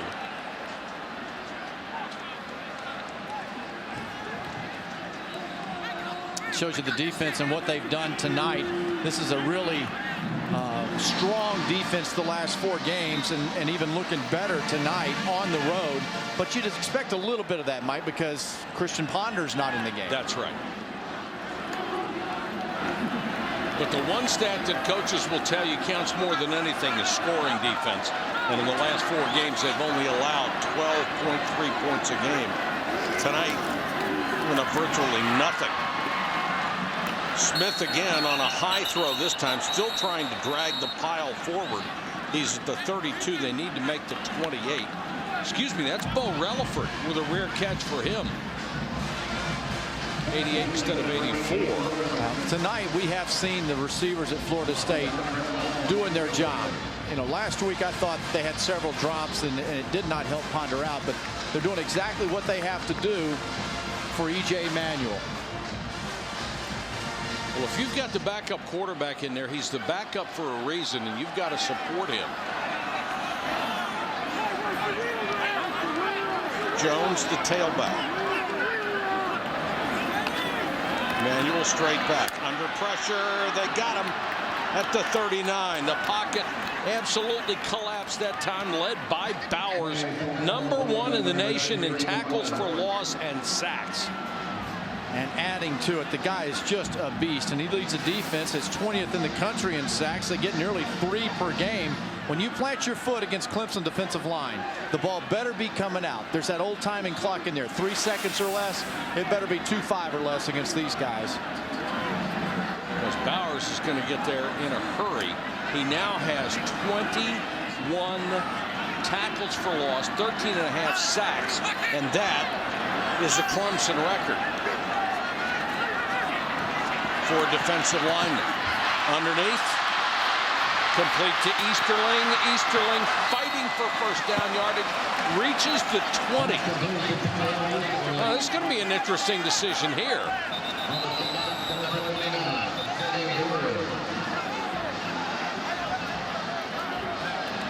Got some guys wedged together here. That's a collision. Yeah, you know. Good job by Easterling to get what he could out of that play.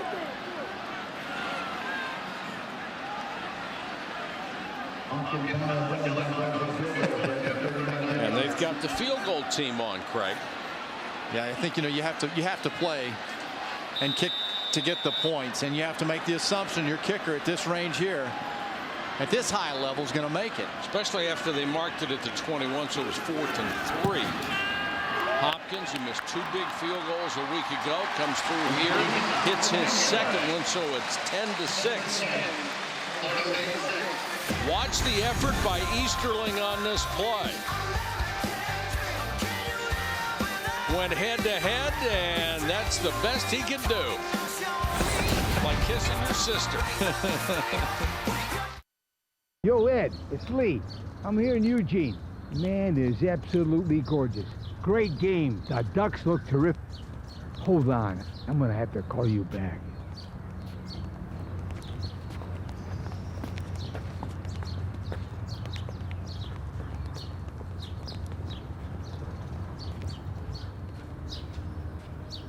ESPN College Game Day, built by the Home Depot. Saturdays at 9 a.m. on ESPNU. Continues at 10 a.m. on ESPN. Guys, it's a little early for company. Can I get you some eggs, oatmeal, anything? What do you think, guys? Eggs or oatmeal?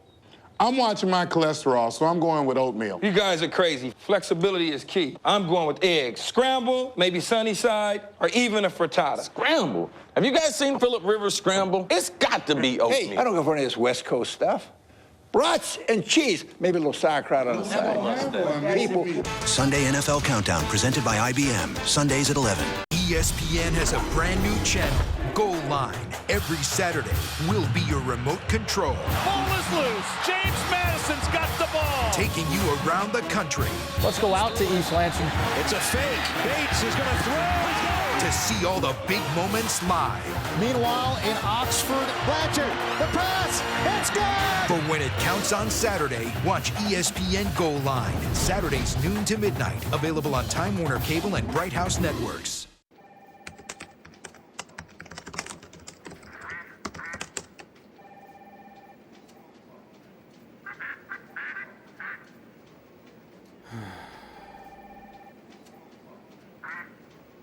Monday, done with work, but it hasn't been a cakewalk. First, you stuck your foot in your mouth. Big day.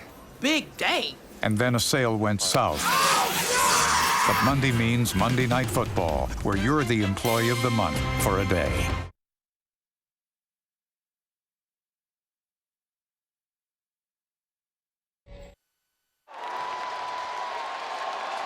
It is 10-6 Clemson over Florida State. Let's take a look at tonight's good hands play. Brought to you by Allstate. Greg? Well, there have been several, but certainly E.J. Manuel is appreciative of his receivers going up and working. And we just saw Smith come down with a very nice ball that led to a field goal for Florida State. It was a big play on that drive. In fact, it started the drive. Gilchrist is the deep man awaiting the kickoff of Dustin Hopkins. And the crowd re-energized here. And Hopkins just crushed this one. They'll start from the 20. Let's check in with Janine. Well, Mike, I am with an 11-time Pro Bowler and a Super Bowl champion. Derek Brooks was an All-American here when he played for Florida State, part of their national championship team. I know you have been very eager on these sidelines to stay involved. If you were an honorary coach today, what would you be saying to the defense right now? Right now, the coaches addressed it, Coach Stoops, very directly at halftime. We got to stop with all the penalties and the self-inflicted wounds, and we got to get off the field on third down. And we can help with some 3-and-outs, but right now it seems like we're losing a lot of one-on-one battles. What's like the number one thing that you think this team could do to get back to the heyday that you enjoyed back in the 90s? It's going to take some patience with the new staff. It's not going to happen overnight. We got some talented kids here, and we just got to keep recruiting. Win is going to take care of that, but right now we got a solid foundation back under us with Coach Fisher's leadership, and unfortunately, it's just going to take time. Well, thanks for joining us, and good luck in your new career helping us on ESPN. Thank you. I enjoy it. All right, Derek, take care.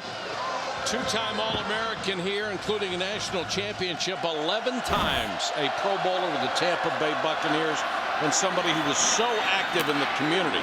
Here's Harper. Takes it up to the 33-yard line. That'll be enough for a first down, taken down by Moody. Yeah, Derek Brooks is one of my favorites of all the years I've covered college football. So much charity work.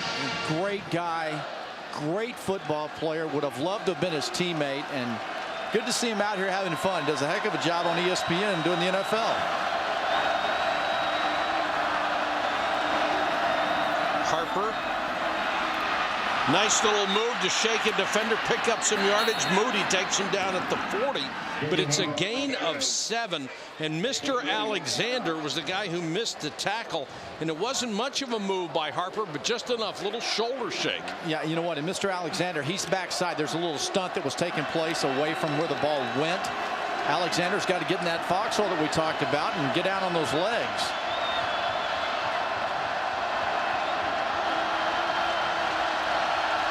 Parker changing the play. Wants to throw. Back shoulder at the sideline. Has it complete at the Florida State 41-yard line. Hopkins made the catch. Xavier Rhodes was there, but he read the angle of throw perfectly. You know what? Xavier Rhodes is there with the receiver, but the back shoulder throw, this was really a nice job, again, by Parker throwing the ball. Hopkins being such a true freshman, a good experience there he's showing, and control of his body, knowing where the ball should be. McDowell has checked in as the tailback in the eye, and he'll get the carry. Runs through one tackle inside the 35 to the 34, and it looked like the Clemson offense has come on the field in this series with a purpose. Well, this football team, they said it a couple of weeks ago to us when we did the Georgia Tech game. Remember, Mike, Dabo said, we're about to become the team that we thought we were going to be. Yeah. And they just keep plugging along and doing their job. And on the road, looking very impressive tonight. Boy, they lose an impressive talent right there, though. Allen, the tight end, limps off.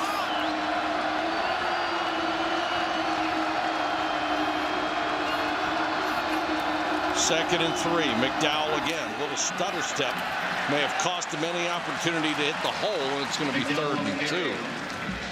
You know, and this is just one of those nights that you have to be smart as a football player, and you have to recognize as a team that you've got a backup quarterback playing, that your offense is struggling. Hey, and you know what? It's okay. We have the burden on us defensively tonight. You've got to do it tonight if you're a Florida State defensive player. 3rd, about 2.5. Harper has the first down and more. Harper running hard down to the 22. Another nice block by Antoine McLean, who is an extremely talented interior lineman. He's been inconsistent this year, but not that time. And I also like number 73, David Smith. There was a lot of head banging going on inside there. And how about Harper being patient and then exploding when he had to? 100 yards in this football game when Andre Ellington, the top rusher, wasn't going to be here. How about that? That's how you motivate your team. Yes, sir. Find out what a guy's made of when you've got to come up big, and he did. Parker gets away, throws, ball's tipped straight up in the air, out of bounds. And it was tipped by Xavier Rhodes coming off the corner.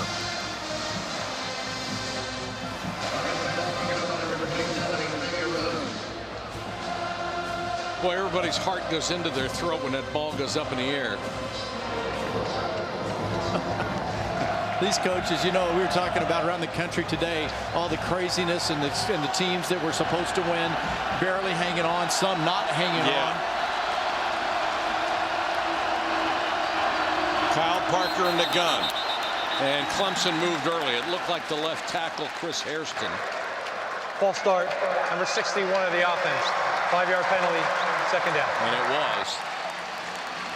Just flinched ever so slightly. Yeah, and I think Dabo Swinney, what he was imploring there was, come on, fellas, be sharp and finish and do your focus and your job. You're down there and you're 1st and 10 and you're looking good, and all of a sudden now we're backed up. We're 2nd and 15. Hairston is projected to be drafted anywhere between the 2nd and 5th round in the NFL draft. He is that good. Harper out in the flat, nothing but Seminole Garnet jerseys waiting for him, and they knock him out of bounds. Rhodes was the first man there. I tell you what, they've set up nicely here at Clemson, and this is what they've been known for, having the tandem running backs, is for Roderick McDowell, the freshman, to come in now and have fresh legs, because Harper's beaten down this defense. Normally Clemson has that 1-2 punch. Harper now 19 rushes, 7 receptions. He's touched the ball 26 times. McDowell is the scat back. Now they split out 4 wide receivers and leave Parker alone. Blitz coming. Parker throws. Catch made at the sticks. It's going to be a first down. Oh, check it. It's going to be at the end of the other stick. So Harper made the catch. He's been so active as a receiver, but they'll mark it at the 22-yard line. And here comes the field goal team. This has been the problem. Catanzaro is on to try from 39 yards out. He is 1 for 2 tonight. 1 for 3. And 8 for 15 on the season. They tried Richard Jackson a week ago. He missed his only 2 attempts. They had 3 guys working as kickers during the week. Nobody did very well.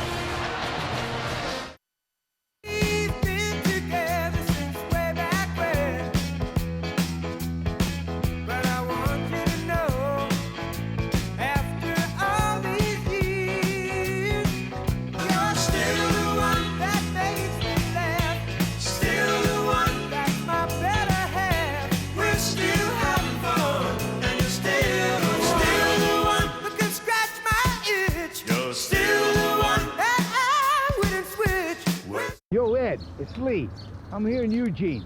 Man, it is absolutely gorgeous. Great game. The Ducks look terrific. Hold on. I'm going to have to call you back.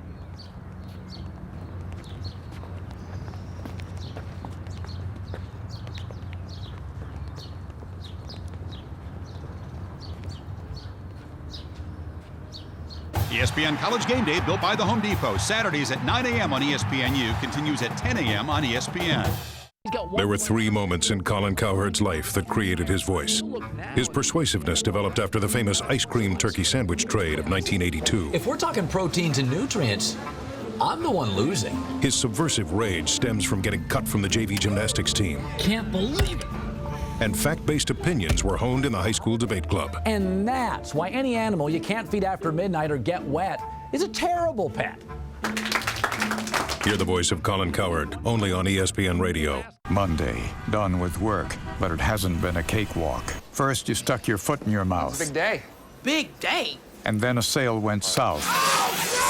But Monday means Monday Night Football, where you're the employee of the month for a day.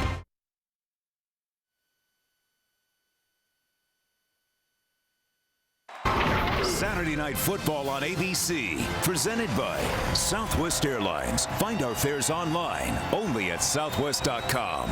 Pacific Life, for insurance, annuities, and investments, choose Pacific Life, the power to help you succeed. And Chevrolet. Derek Brooks had his jersey retired here at halftime, and he is a very interested spectator on the sideline right now as the Seminoles take over at their own 22-yard line.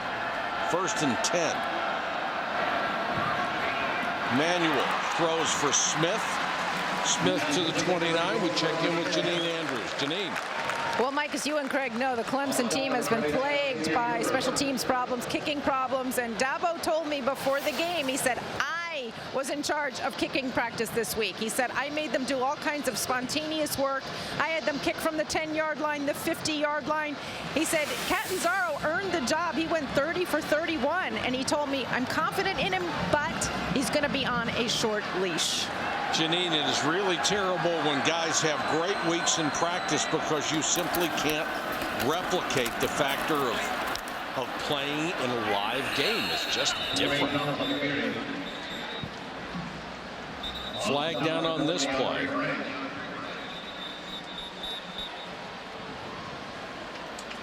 One of the Seminoles down, and it's Thomas, the running back.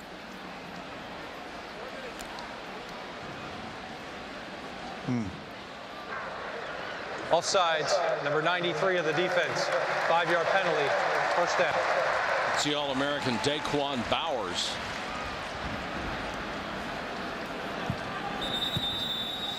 We've got a timeout with 6:06 to go, 3rd quarter.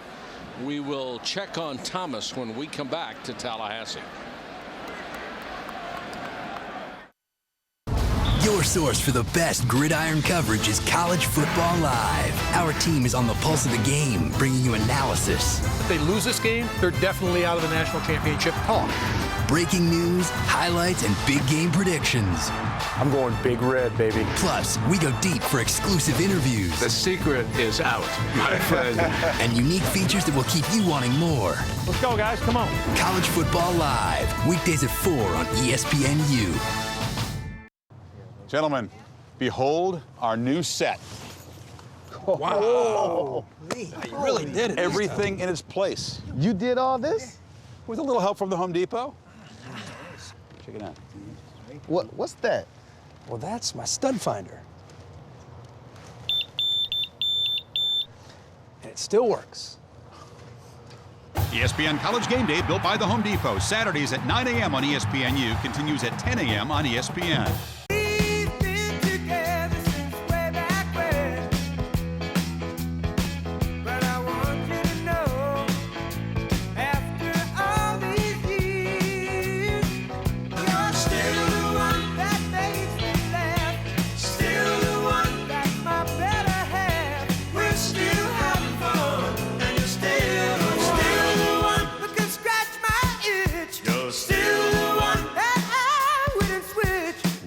ESPN has a brand new channel, Goal Line.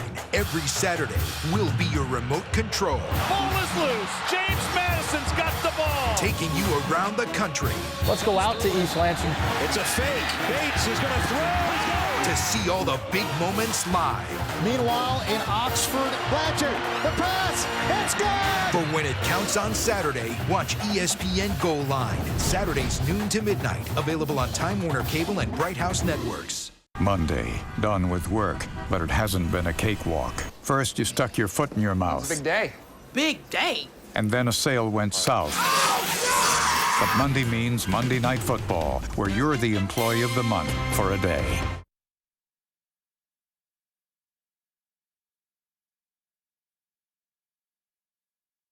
Jermaine Thomas has been taken off the field. He's on the way to the locker room. It does not look good. Had one of his legs caught under him and twisted as he was tackled. Manuel throws underneath. He'll get about 4 yards out of that. Here's Robert Flores. Robert?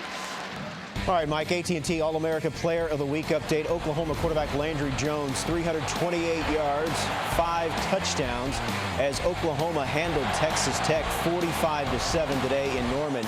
You can text VOTE to 345-345 for a chance at a trip to the national title game. Mike? All right, thanks, Robert. Florida State out to its own 40-yard line, a gain of 5 on first down. B.J. Manuel for the injured Christian Ponder will keep it himself and pick up maybe 3. This is a big kid, 6'3", 6'4", 234 pounds. I like seeing him when he's running. You know, we saw the last series on first down. He did the bootleg where he had the guard pulling Rodney Hudson out front, fullback out front. Had he not slipped on that play, he should have picked up a lot of yards. I like it too, as long as he's not running toward me. I mean, he's bigger than every defensive back out there and half the linebackers. At this point, all running backs in this game for Florida State, 6 carries, 8 yards. Highly out of character. Manuel will try to get it himself. Got a block, dives, and has the first down out to the 46. Chris Berman hosts ESPN's popular 2-hour pregame show. Get all the news and latest updates from stadiums around the league right up until kickoff.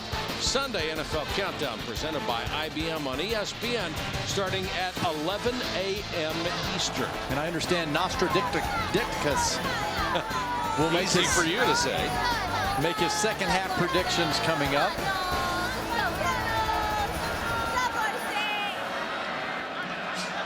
Manuel getting more of a role in this drive. Straight back to throw. Blitz coming. Has time. Hangs it up incomplete. Crowd wanted a flag. They're not going to get it. There was contact, but not much down the right sideline. Janine, what do you have on the injury? Well, Mike, as Thomas is laying here on the training table, the trainers are looking at him. It is his right knee. They have been manipulating it. He is in a lot of pain. You can tell by the look on his face. And he's just laid back to relax. Also, this is the 3rd player on offense now for the Seminoles that appears to have a problem, because Andrew Datko is visibly limping on his right leg, and they were looking at his ankle earlier. And wide receiver Willie Halstead has been diagnosed with a mild concussion, and he is questionable to go back in. Well, these are key guys, Janine, as well. And the Seminoles have to burn a timeout. Florida State, their first time out of the half. With 3:56 to go in the 3rd quarter. Of course, Thomas, 1/3 of that 3-headed running back the Seminoles have used so effectively this year. Timeout, back in a minute. ESPN has a brand new channel, Goal Line. Every Saturday, we'll be your remote control. Ball is loose. James Madison's got the ball. Taking you around the country. Let's go out to East Lansing. It's a fake. Bates is going to throw. To see all the big moments live. Meanwhile, in Oxford, Blanchard, the pass, it's good! For when it counts on Saturday, watch ESPN Goal Line. Saturdays noon to midnight. Available on Time Warner Cable and Bright House Networks. It's not easy running a university all by yourself. The box seats to games, the recruiting trips to exotic locations, not working. The ribbon-cutting ceremonies. The 4-time defending champion on the ropes. The chase moves to Phoenix for the Cobalt Tools 500 on ESPN tomorrow afternoon at 3 Eastern. Manuel back in action, throws complete, a couple of yards shy of a first down. It'll bring up a 3rd and 2. Bo Relaford, the tight end, made another catch. They're a lot better offense when they're throwing the intermediate throws. Aren't they? I mean, they've had a couple of balls deep down the field, but they were Hail Marys. Wide receivers going up making terrific catches. So I like the idea of throwing the ball intermediate as opposed to just throwing it up down the field. And I also like seeing Manuel running that football. He's a great athlete. We might see another run right here on 3rd and 2. Instead, another short throw. Could have been intercepted, and it is intercepted. Daquan Bowers off the tip. Well, not only can he make tackles behind the line of scrimmage and get sacks, he's got pretty good hands. Christian tipped the ball, knocked it straight up in the air, and Daquan Bowers chased it down. Kevin Still's defense today has just been spot on. Daquan Bowers, he's on the right side of the offensive line. This is why you're an All-American. You pursue the football. You turn and go to the football, and good things can happen for you. If you don't run the ball very well, it's tough to throw it even intermediately. Clemson takes over just across midfield. Parker, play action. His receiver stumbled, flag is down. It was intended for Hopkins. Greg Reed was with him, and that's where they threw the flag.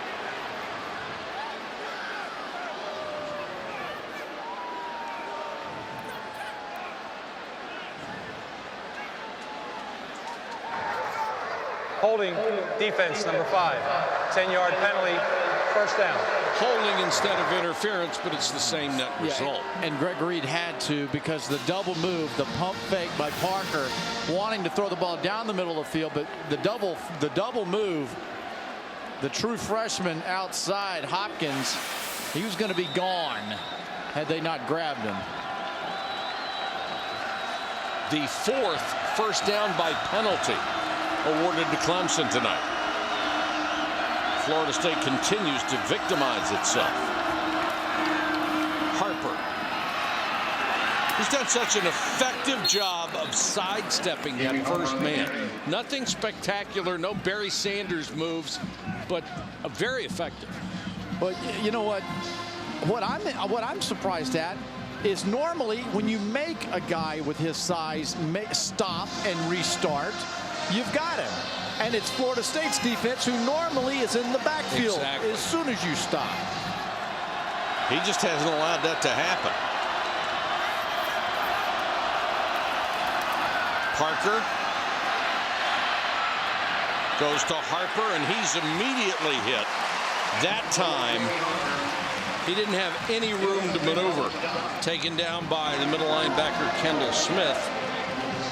This just has all the feel to it of a game where Florida State's defense is going to have to do a pick six. They're going to have a turnover, something significant to help their offense out. So with that in mind, Dabo Swinney's got to be smart and not do plays that's going to give him a chance for a pick six. 3rd and 8.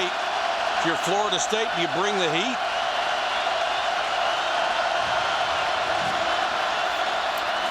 They come with 5. And what a catch. Holy cow. Jerron Brown extends his body to the sideline and plucked it out of the air. How about the Clemson offensive line and the running backs doing their job, picking up the blitz so that Brown can make this. That is strength. Ooh. Wow. Because that ball was whistling. First down, Tigers at the 29.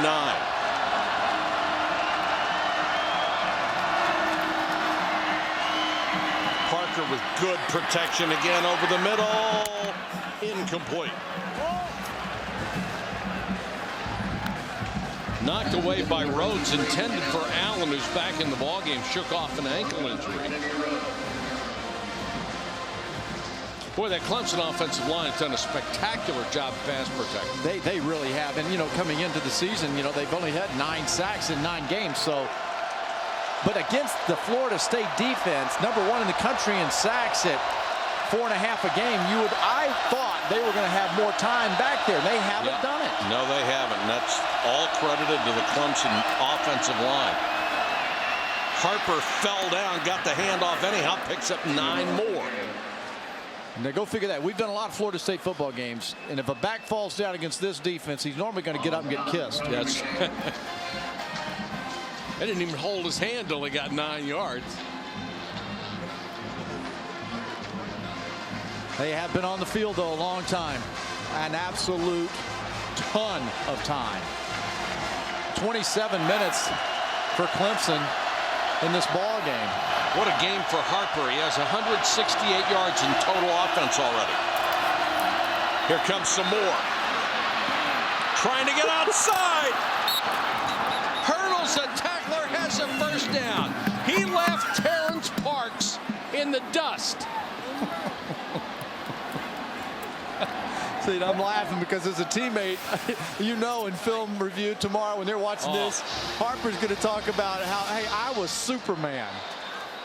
That's Wile E. Coyote stuff there. That is fantastic. Man, that's one of those, somebody's got a still photo of that. That will be hung in his room, blown up. Oh, that's brilliant.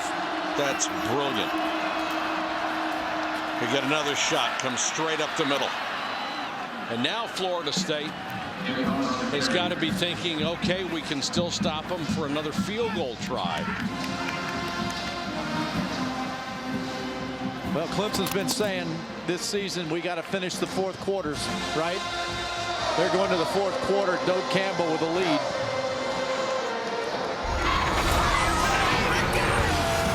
Through 3 quarters of play, this presentation of Saturday Night Football presented by Southwest Airlines will continue after this message and a word from our ABC station. Your source for the best gridiron coverage is College Football Live. Our team is on the pulse of the game, bringing you analysis. If they lose this game, they're definitely out of the national championship talk. Breaking news, highlights, and big game predictions. I'm going Big Red, baby. Plus, we go deep for exclusive interviews. The secret is out, my friend. And unique features that will keep you wanting more. Let's go, guys. Come on. College Football Live, weekdays at 4 on ESPNU. There were 3 moments in Colin Cowherd's life that created his voice. His persuasiveness developed after the famous ice cream turkey sandwich trade of 1982. If we're talking proteins and nutrients, I'm the one losing. His subversive rage stems from getting cut from the JV gymnastics team. Can't believe it.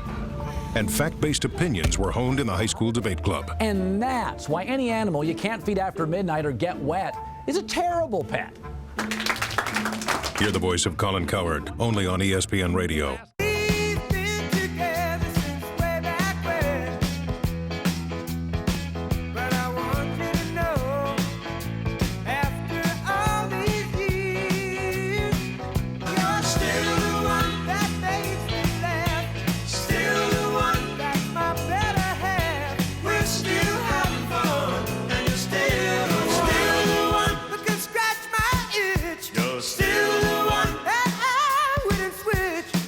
Monday, done with work, but it hasn't been a cakewalk. First, you stuck your foot in your mouth. Big day. Big day. And then a sale went south. But Monday means Monday Night Football, where you're the employee of the month for a day.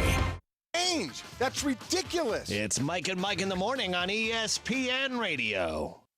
Available now from ESPN Books. How Lucky You Can Be. The story of Coach Don Meyer by acclaimed writer Buster Olney.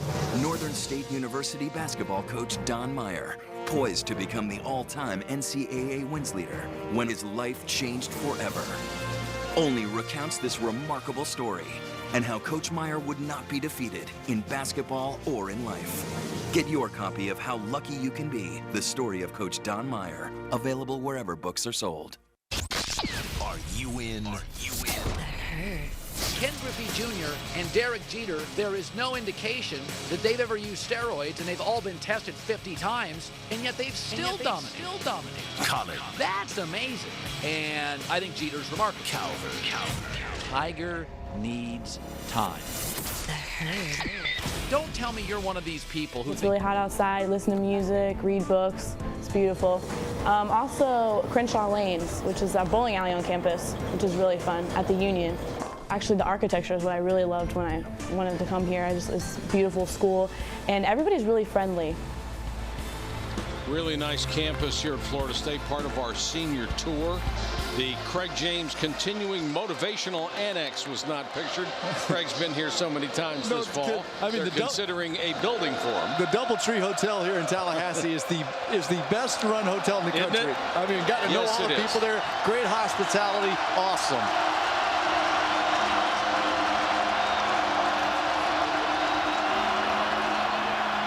Second and long, fade. Intercepted in the end zone. Florida State gets the ball back. Xavier Rhodes picked it off when the receiver fell down and then chose to come out of the end zone and somehow got it back past the 20. And Dabo Swinney is really unhappy. As unhappy as Swinney is, Jimbo Fisher and Mark Stoops are just as ecstatic because their defense, they bent, they did not break, they came up with a play. Xavier Rhodes, 27, has had a lot of balls thrown his way tonight. He comes up with a big pick. Most of the people stay away from his other side, Greg Reed. Rhodes is a talented corner. Hopkins was the intended receiver. It didn't look like there was any illegal contact. The official was right there. So the Seminoles, as they mark it to 15, here comes Manuel, blocker in front. Doesn't wait, just flies out of bounds. 3 series ago, they opened up at Florida State with that identical play, and they had great results with it. You've got to keep going back to the tank. If it's working, keep doing it. That young man and his feet will be the difference in this game if they are going to win it. Had All-American candidate Rodney Hudson out in front of him. Hudson didn't even have anybody to hit. Almost nothing from the running backs tonight. Manuel has 30 yards. The backs only have 8 collectively.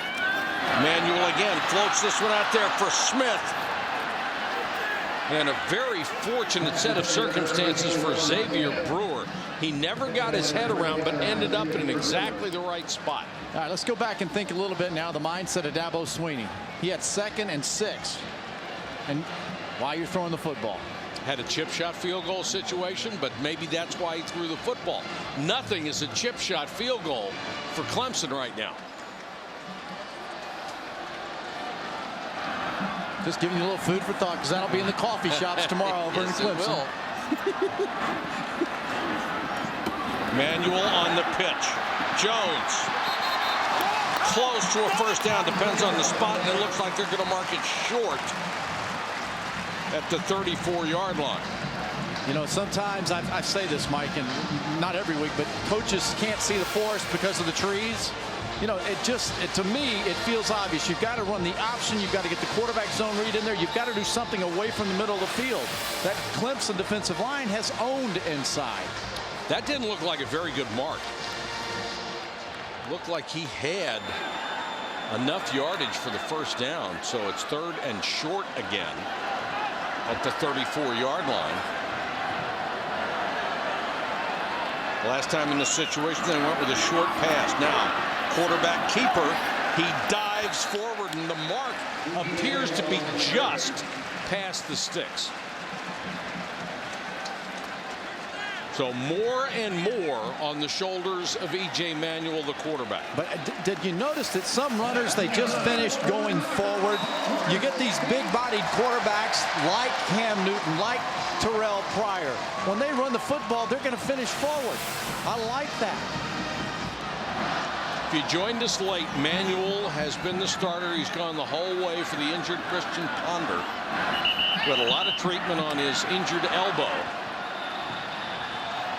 And now Florida State is going to have to use a timeout. The play clock was running down. 13:32 to go in the ball game. It's a 4-point lead for Clemson. Then the Patriots following a bye.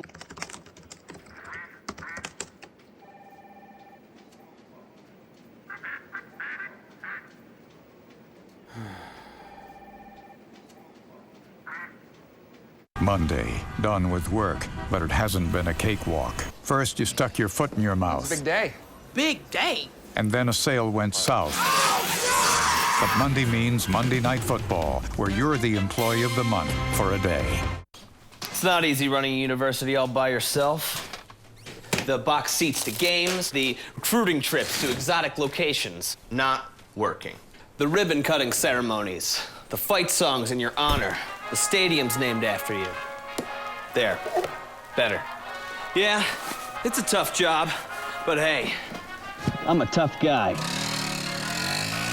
Build it, run it, beat your friends. Play ESPNU College Town at bethedean.com. Yo, Ed, it's Lee. I'm here in Eugene. Man, it is absolutely gorgeous. Great game. The Ducks look terrific. Hold on. I'm going to have to call you back.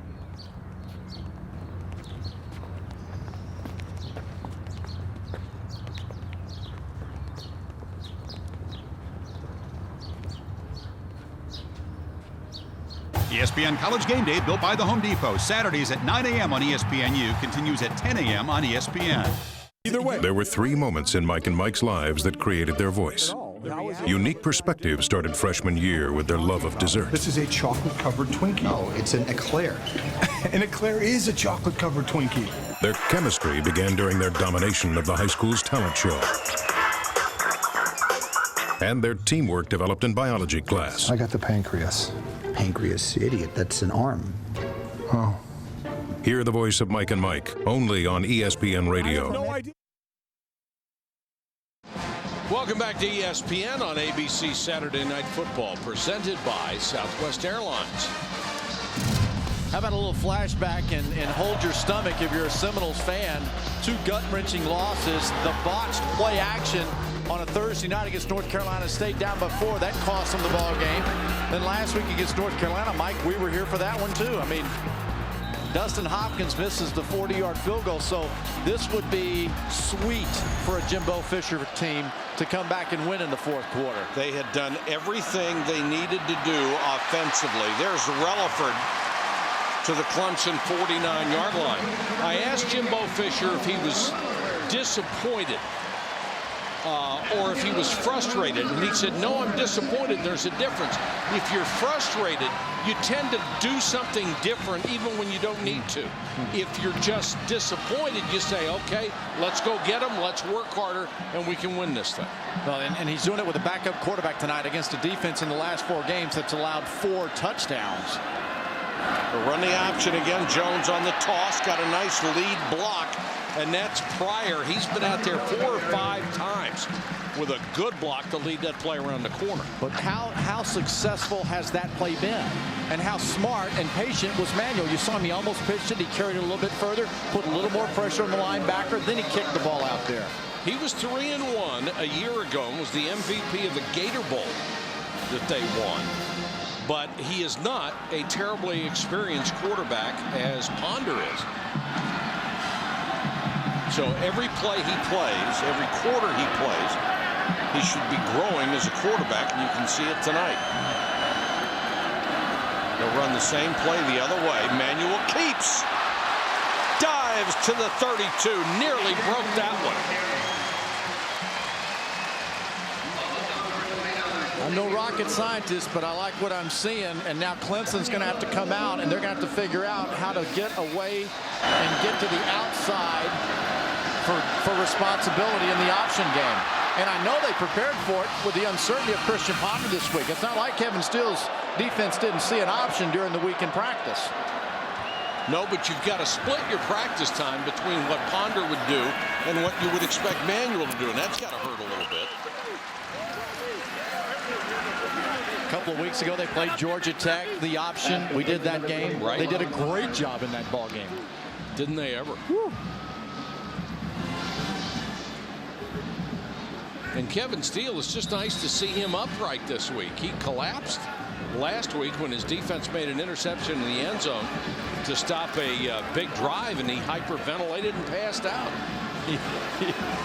We had a heart rate monitor on him right now. It's probably elevated. Yeah.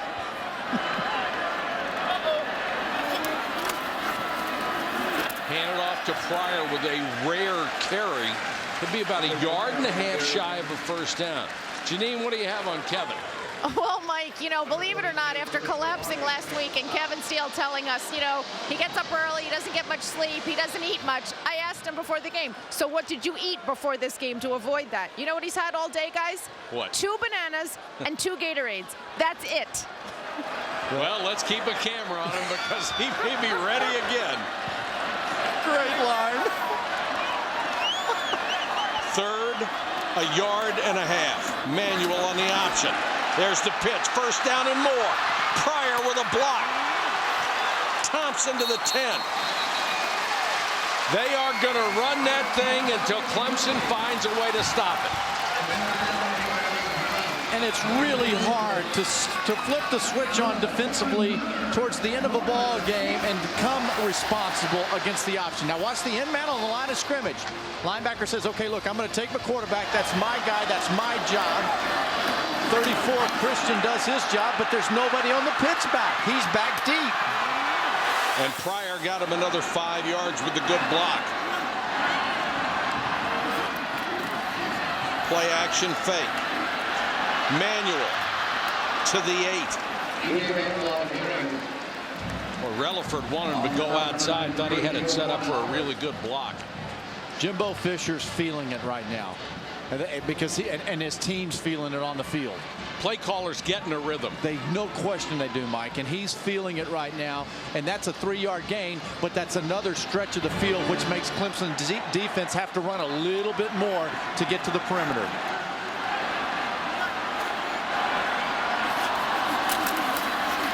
Option, Manuel, touchdown.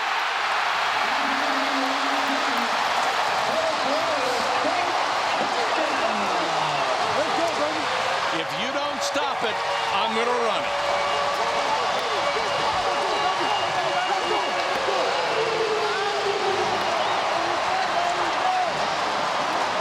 A 2010 coming out party for E.J. Manuel. Jimbo Fisher said, boy, I would love to rest Christian Ponder and let that arm get better. And this is such a huge game. What a tough decision to make. He's got to win this game, and Manuel's trying to do it for him. At least a 10-point swing with the interception in the end zone back there, absolutely. Right? You know, the defense stepped up, gave him a chance to get back on the field and to figure out what plays to run that might work. Your source for the best gridiron coverage is College Football Live. Our team is on the pulse of the game, bringing you analysis. If they lose this game, they're definitely out of the national championship talk. Breaking news, highlights, and big game predictions. I'm going Big Red, baby. Plus, we go deep for exclusive interviews. The secret is out, my friend. And unique features that will keep you wanting more. Let's go, guys. Come on. College Football Live, weekdays at 4 on ESPNU. Guys, it's a little early for company. Can I get you some eggs, oatmeal, anything? What do you think, guys? Eggs or oatmeal? I'm watching my cholesterol, so I'm going with oatmeal. You guys are crazy. Flexibility is key. I'm going with eggs. Scramble, maybe sunny side, or even a frittata. Scramble? Have you guys seen Phillip Rivers scramble? It's got to be oatmeal. Hey, I don't go for any of this West Coast stuff. Brats and cheese, maybe a little sauerkraut on the side. People. Sunday NFL Countdown, presented by IBM. Sundays at 11. Yo, Ed, it's Lee. I'm here in Eugene. Man, it is absolutely gorgeous. Great game. The Ducks look terrific. Hold on. I'm going to have to call you back.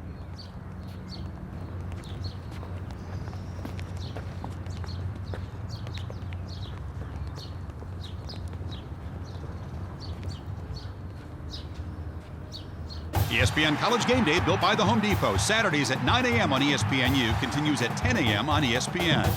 Monday, done with work, but it hasn't been a cakewalk. First, you stuck your foot in your mouth. It's a big day. Big day. And then a sale went south. But Monday means Monday Night Football, where you're the employee of the month for a day. Jesse, you see the top 25. You look fat in 3D. Oh, you mean fat with a PH? Nope. Contact your video provider or visit ESPN.com/3D. Here. And Liberty Mutual Insurance. Responsibility. What's your policy?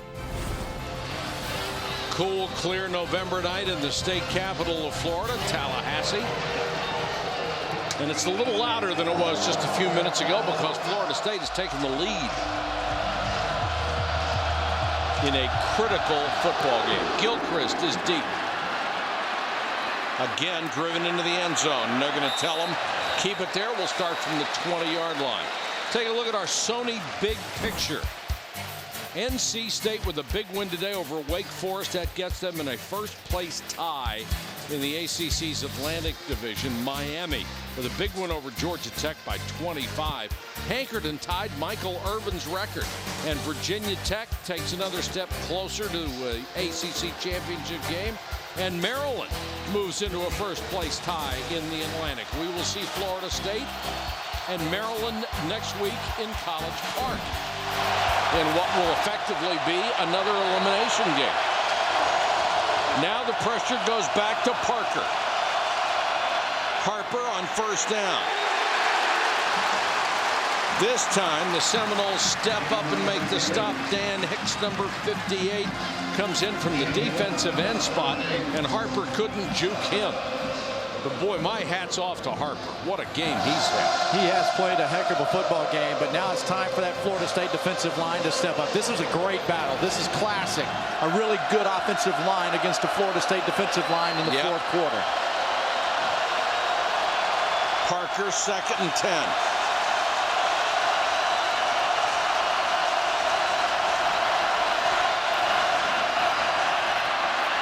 Plenty of time, throws underneath. Reed will make the tackle.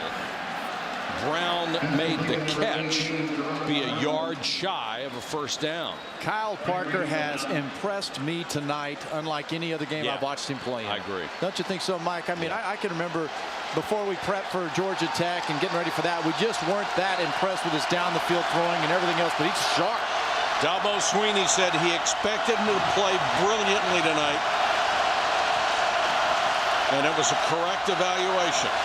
3rd and a yard. Harper, the single setback. And he's got the first down. He just will not be denied.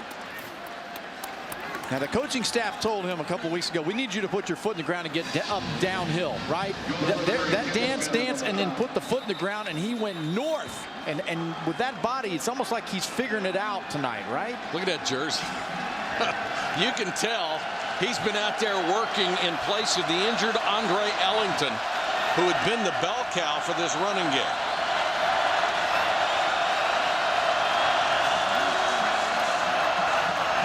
Fake the end around. Out pattern too high, intended for Brown. He was double covered in the Seminole secondary. Very good play by Kyle Parker, because that corner had dropped right back to where he was supposed to. If that ball's lazy and underneath, that's a pick.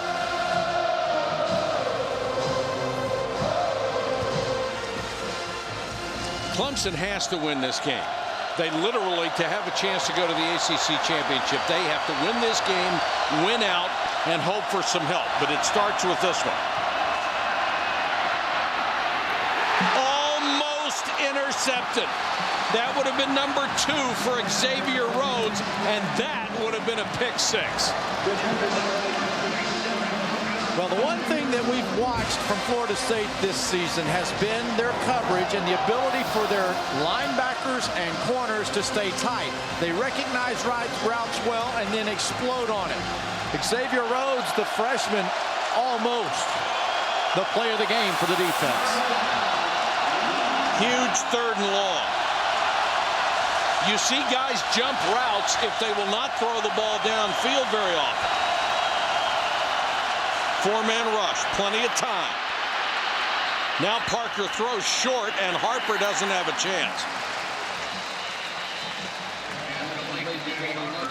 There's a flag down.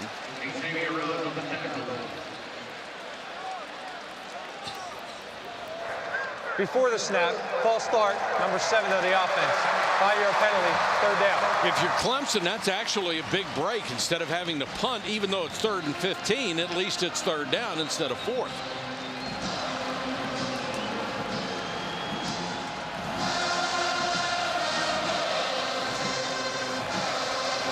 Coming up next, except on the West Coast, your late local news over on ESPN SportsCenter after the conclusion of South Carolina and Florida.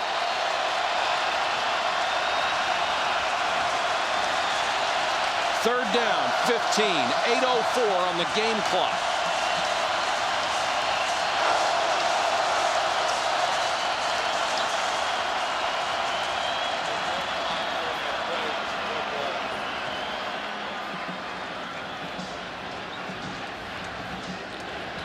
It's a clock issue, we are told. Because it was a dead ball, right? Right. And they got to get the clock right because the play clock shouldn't have run. Right. Although the clock operator doesn't know that. So they put an additional 9 seconds back on the clock to make it 8:04. 3rd and 15. Can that Clemson offensive line continue to protect Kyle Parker?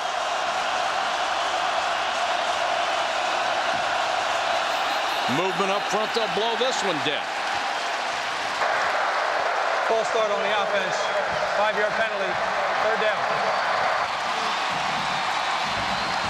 3rd and 20's getting out of hand. And it's what's the challenge of playing on the road. The crowd's into it. They were into it before the game started. Early in the first quarter, offense went to sleep. But all of a sudden, the end zone interception by Xavier Rhodes woke this crowd up. This is the kind of thing we used to see for years and years and years here in Tallahassee. It had waned in the last 5 seasons as this program had struggled. And that's one of the things Jimbo Fisher wanted back. Again, they throw underneath on 3rd and 20. Clemson just does not really care to throw the ball downfield. When you have such young receivers, it just compounds the problem. Well, we showed you our EA Sports earlier in this game that yards after the catch by Clemson receivers would be very important. We've watched Florida State's defense really do a nice job in open space of not allowing a lot of it. Zimmerman to punt. He saved the game last week when he snatched a bad snap out of the air and was able to get his punt off. Reed, fair catch at the 36. Only a 32-yard punt. The Seminoles have the ball and a 3-point lead. Gentlemen, behold our new set. Wow. You really did it. Everything in its place. You did all this? With a little help from the Home Depot. Check it out. What's that? Well, that's my stud finder. And it still works.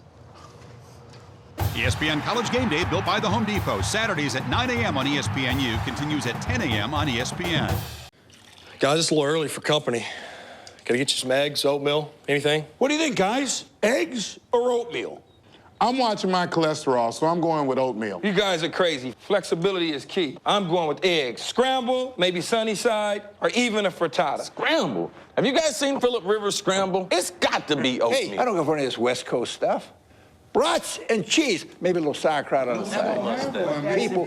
Sunday NFL Countdown, presented by IBM. Sundays at 11.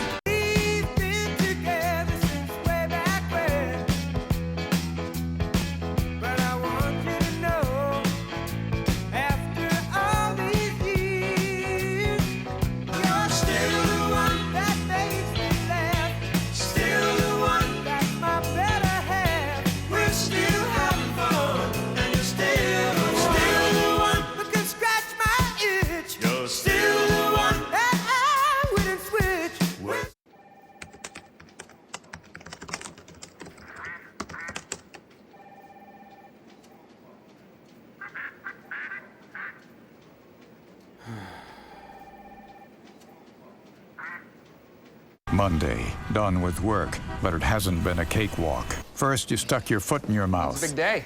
Big day. And then a sale went south. But Monday means Monday Night Football, where you're the employee of the month for a day. Detroit 187, all new Tuesday at 10/9 Central on ABC. Catch ABC's Detroit 187. Great Cops made in Detroit. Starring Michael Imperioli and James McDaniel. When it's your hometown, everything is personal. Detroit 187, Tuesday at 10/9 Central on ABC. Florida State takes over.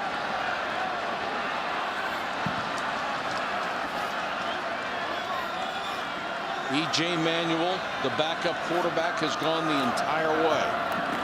and has had an outstanding fourth quarter. Ty Jones gets a couple. First 7 drives, 10 yards rushing. The last drive, 66. So, yes, I would say very solid last effort. Let's take a look at our Pacific Life game summary so far with only 7:12 to go in this ball game. And we'll show you some numbers from the first 3 quarters. Florida State catching up to Clemson in most of these categories. He's still trailing everything, but they're ahead in the one category that matters most, the scoreboard. 13-10. Manuel on the option. Dangerous pitch. Jones lost it and got it back. Nearly a game changer from Xavier Brewer, the corner. And they brought everybody on the option that time. They said enough of this stuff. Well, we said they did a great job of defending it against Georgia Tech, but look how strong McDaniel comes up. He's there. You've also got the corner that comes up to the pitch back. They were not going to allow that to happen. Now on the inside, they're going to have to go back and run the quick hitter. If they're going to cover the outside, that opens up the inside. Well, they had everybody covered wide that time.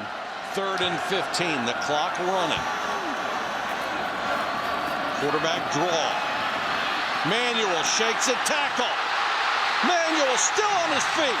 Out of bounds at the 45. First down, Florida State. That's huge. What did you say about inside? Well, I'm not a genius, but I do know that as a former play one on TV. What an actor. But when they cover the outside, look, there are only 3 bodies on the inside of the field. Clemson's looking and respecting the outside. And this E.J. Manuel, you're seeing a guy who has a ton of talent running the football. 13 carries, 77 yards for E.J. Manuel. Coming into this game, he had run the ball 3 times this year for 17. 3 for 17. Jones lowers his shoulder and cracks down to the 45-yard line. Little character test coming up here for Clemson's defense as this clock chews down here, because Florida State's defense is feeling it. They don't want to have to ask their offense to go the distance of the field. Here's the one thing Clemson probably didn't want to hear. You're only behind by a field goal. Ooh, boy, good point. I'm not so sure Jimbo Fisher would like that feeling either. No.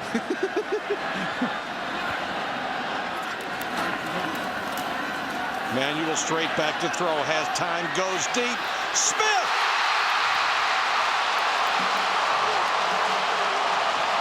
And the official said he's out of bounds. Smith thought he had it. And at first blush, so did I. Thought he was inbounds.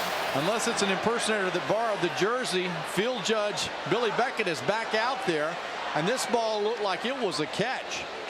Possession. What a great call by the official. Isn't it? What an outstanding job there. Billy Beckett getting back in the game after his injury. Remember, he had to go out earlier, did. so I'm assuming that's Billy. And Florida State trying to run it here on 3rd down. Well, we know Beckett doesn't need laser surgery. That was, what a great vision that was. Clock running. Seminoles will kick it away. Clemson still plenty of time on the clock, and they have all 3 of their timeouts left. Well, if you're a Florida State fan right now, knowing the 2 last gut-wrenching losses they've had late, a little scary, isn't it? They're afraid of this last 4:30.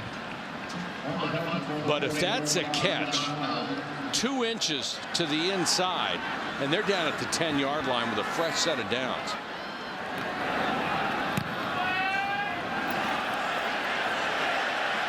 Gilchrist will let it go. Seminoles can't quite get there. Out of bounds. A net of 24 yards. They'll start from the 20. Smith near the 10.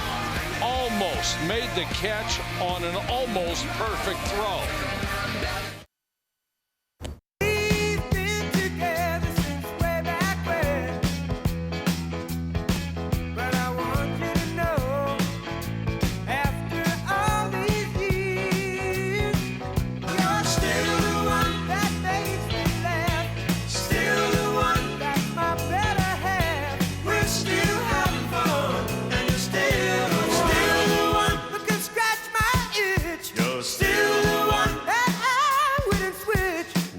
not easy running a university all by yourself. The box seats to games, the recruiting trips to exotic locations, not working. Yeah, it's a tough job, but hey, I'm a tough guy. Play ESPNU College Town at BeTheDean.com.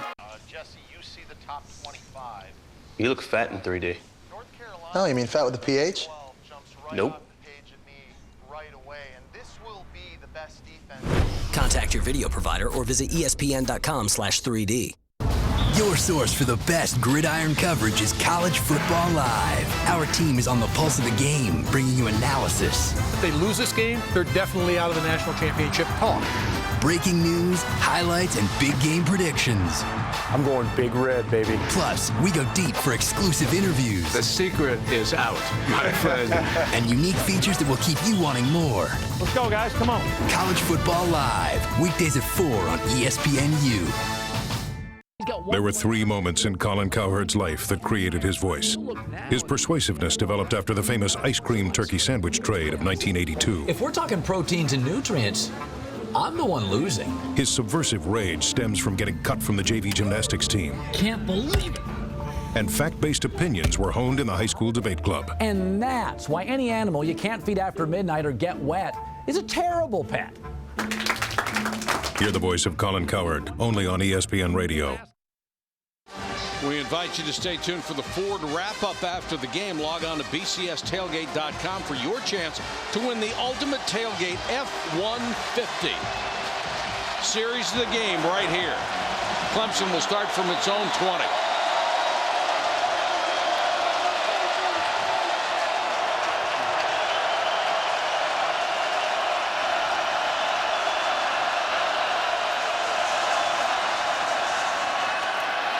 Parker, good protection.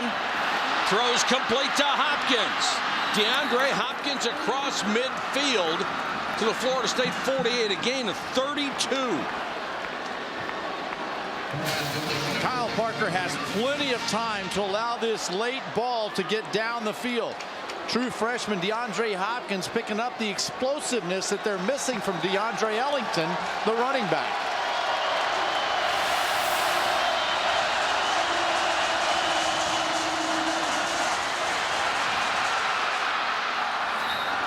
They tear off another chunk of yardage with Harper.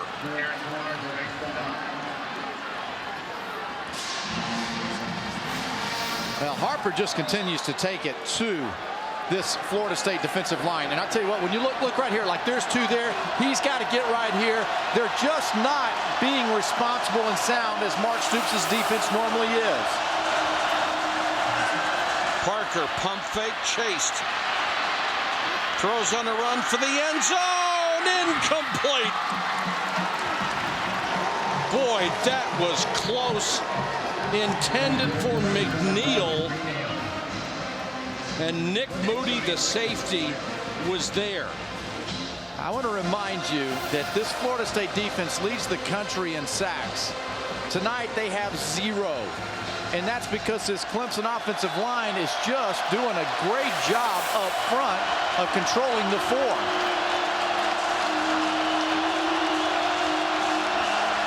Second and 10 from here to be about a 50-yard field goal try.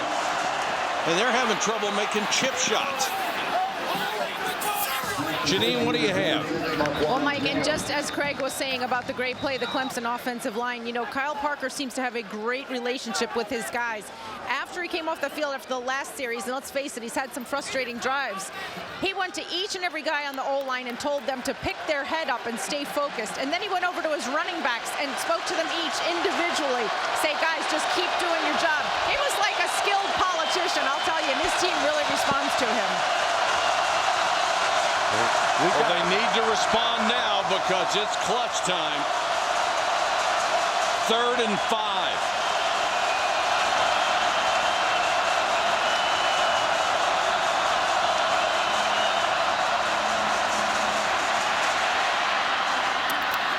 Throws another strike down to the 18-yard line. A first down, a perfect pass to Jerron Brown. Boy, and you're right, partner. He has just been so impressive tonight. Oh, hasn't he? And I'm going to talk about Brad Scott's offensive line. And I want you to show you, again, against the #1 sack team in the country, look at the beautiful protection that Parker has to look down the field to make the throw. Parker's been 27 of 43. Harper straight ahead. If you're thinking field goal, which if you're a Clemson fan would probably scare you to death, Chandler Catanzaro is 1 for 3 tonight. He's missed one, made one, had one blocked. From here, it would be 33 yards. I'll tell you what, if you're a Florida State fan, you're afraid of that your corners and secondaries get caught peeking in the backfield at Jamie Harper running the football and get beat deep. Parker looking for his tight end, can't find him. Somehow got away on the corner and got out of bounds to the 18-yard line. Xavier Rhodes, true freshman, he stayed over there. You know what? I mean, and Rhodes said, look, I'm out here playing. I'm not going to get caught peeking on the play action that Parker tried on him.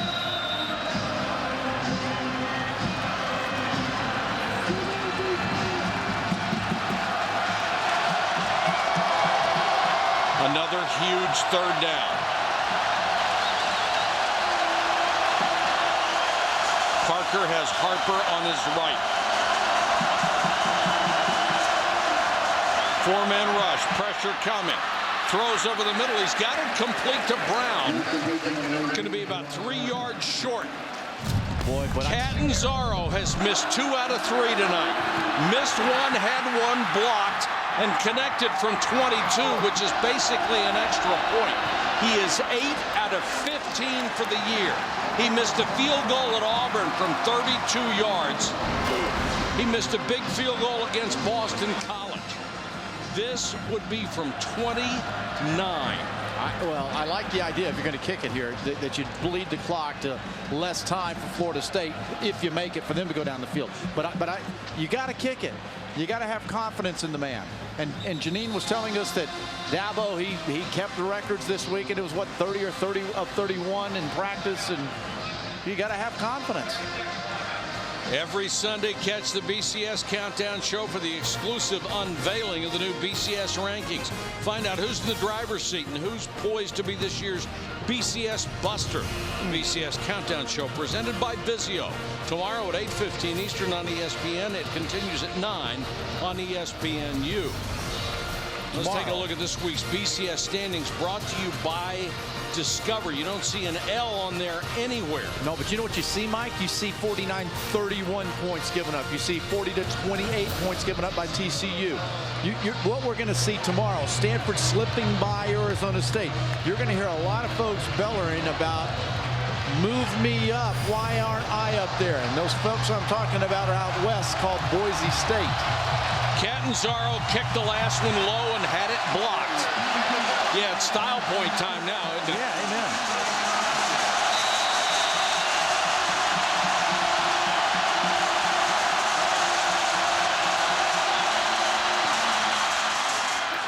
And Catanzaro comes through.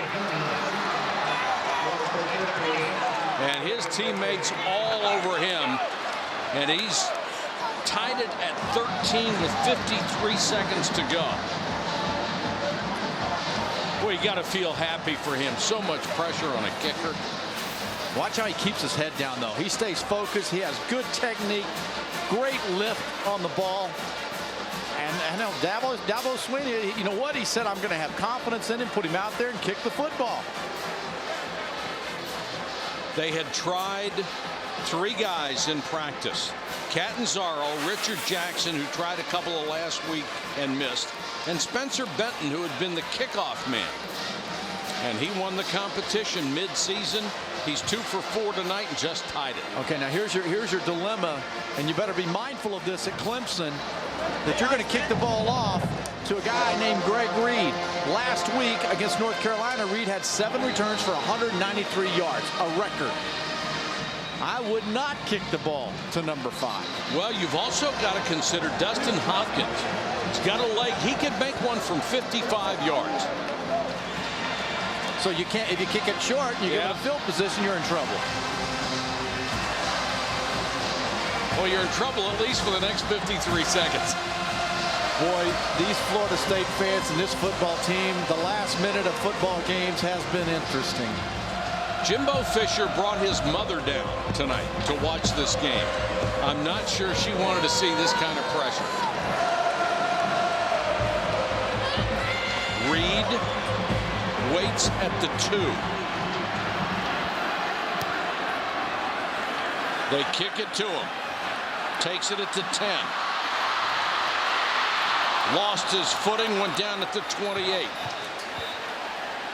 Let's take a look at tonight's Southwest Airlines playbook, Craig. Well, it really all falls on the shoulders of E.J. Manuel. He comes in and he somehow hangs in there long enough to where Jimbo Fisher found the playbook that worked for him, and it was his legs.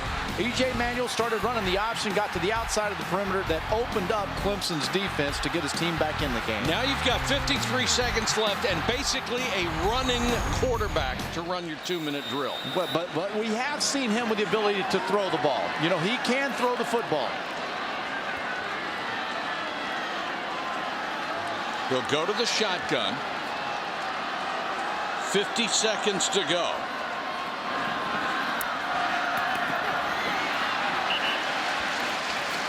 And out of bounds after a 7-8-yard gain. And by having the ability to run the football, if the pocket does break down and the defense is back deep in coverage, I like his chances of running for more than 10 yards, which would stop the clock to move the chains. Good point.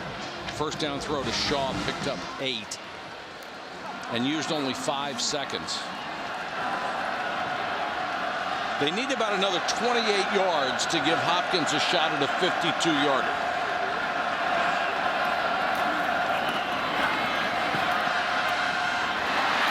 Throw it underneath. Jones can't get out of bounds. Oh, he did. Well, or they're just first moving. down. First down, moving the chains. Either you clock it here. You know, don't do something crazy because it's clock's moving down, and make sure that you snap it quick. You're all right. Clock running. You're going to throw underneath again, and Reed tried to run before he caught that ball, and there's a marker down.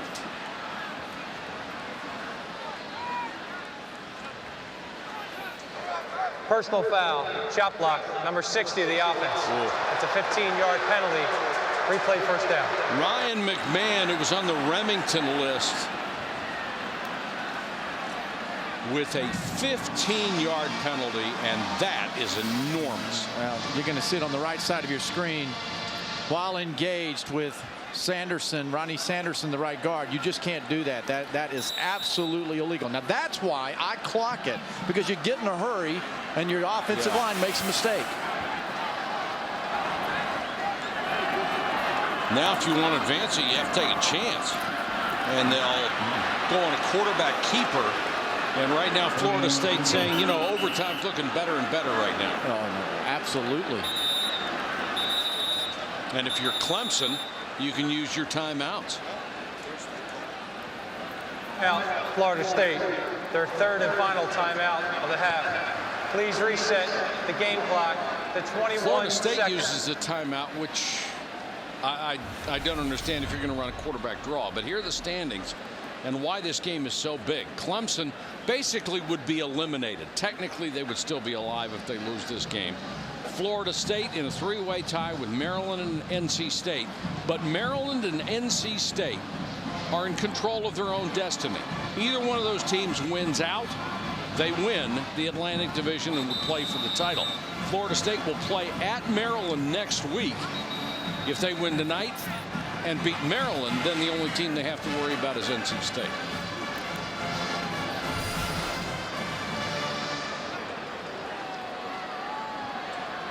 .21 seconds to go in regulation.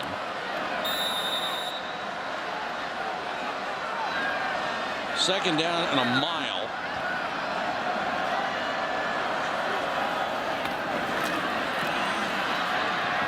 And Manuel throws it up down the sideline. Contact. And a flag comes in late. And Dabo Swinney is beside himself. But it's not like the NFL. It's a 10-yard penalty. Pass interference. Number 15 of the defense. 15-yard penalty from the line of scrimmage. Automatic first down. Yeah, you know what? And I think, you know, Dabo's reaction to this thing is, I can't believe it. First of all, we're doing this. They throw the ball. It is pass interference. He did push him. Now, he's arguing probably the ball is not catchable, but that's Corey Sensabaugh, the corner. Yeah, and that gets you more to the middle field. For me, what it did, if you're a Florida State fan, is it helped Florida State not have to punt the football. Absolutely. And now you get 20 yards. You got a shot at a long field goal. And there's the throw complete down to the 35. That's exactly where they had to go to give them a shot, 53, 54 yards. And now they can come up and kill it. Oh, man. Now, Dustin Hopkins, who has one of the strongest legs in the country, had a tough fourth quarter in the loss to North Carolina. First, he misses a 42-yard field goal in the fourth quarter. Then with 7 seconds to go, he missed a 40-yarder that would have given the Seminoles a 1-point lead with 2 seconds left. Classy move there by Jimbo Fisher to come over and give them some comfort. Now they're going to run one more play, try to get closer, but that's incomplete. Now they'll have no choice. A 53-yard attempt to win it for Dustin Hopkins. And boy, take your hat off to E.J. Manuel for being able to get him at least this far.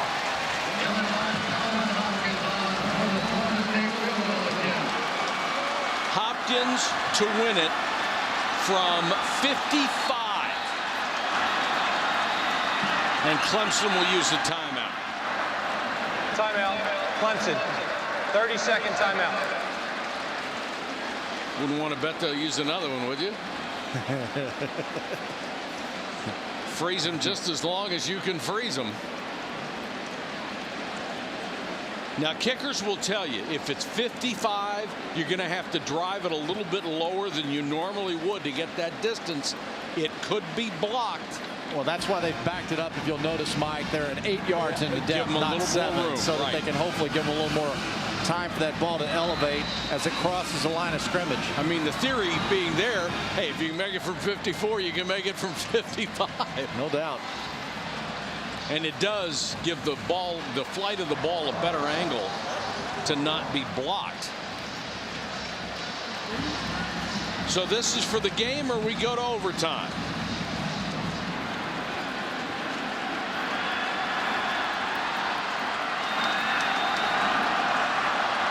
Dallin back to snapper, Powell the holder. The kicker is Hopkins. He's got a chance. It's good. Holy cow, it's good for 55.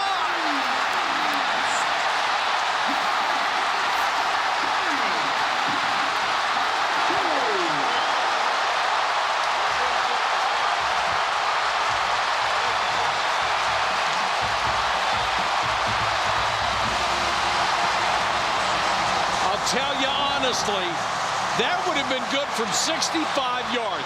He just crushed that thing. I tell you what just happened.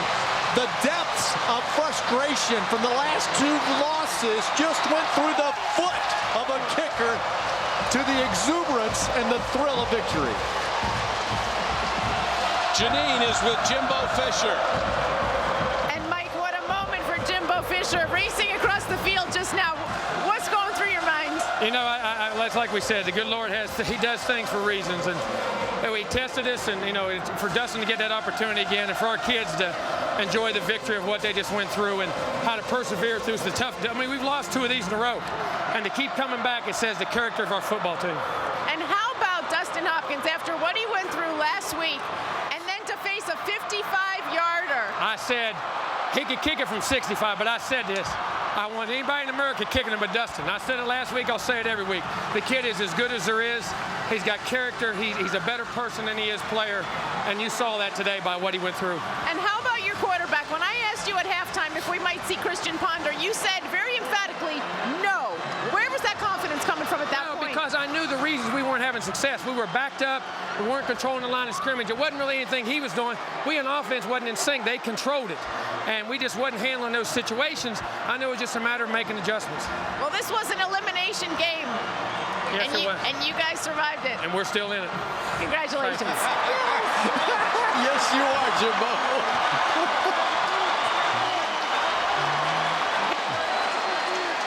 Well, he picked the right game to bring his mom to. You know, you said it, Mike. This ball could have gone 65. I mean, the height.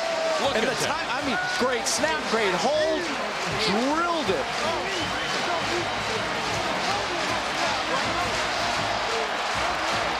I mean, like a golfer, he knew he had flushed that thing. Go back to the timeout Jimbo Fisher called, and we questioned, like, why is he doing that? That's why. And that's why, because he went and told his quarterback, we're going to throw the ball and hope for a pass interference to get us more back to the middle of the field, and then one more ball that they throw right down the heart. How about E.J. Manuel coming out and doing what he did in replacement of an injured Christian Ponder? Well, that's why he's the coach, and we're up here going, why did he do that? He earned it there. What a remarkable finish, particularly considering the last 2 weeks for Florida State when they lost games in such a heartbreaking fashion. And Florida State has now regained the lead by a half game in the Atlantic Division. They will play at Maryland next week with a chance to knock off the Terps, and the Terps will have the same chance to knock off Florida State. NC State is the wild card. They control their own fate. What do you say you and I go to that game next week? Florida State and Maryland? I'll meet you there. Crab cakes. Once again, our final score, Florida State 16, Clemson 13. For Craig James, Janine Edwards, and our entire crew, this is Mike Patrick. So long from Tallahassee. Now let's head back to New York and Robert Flores for the Ford wrap-up.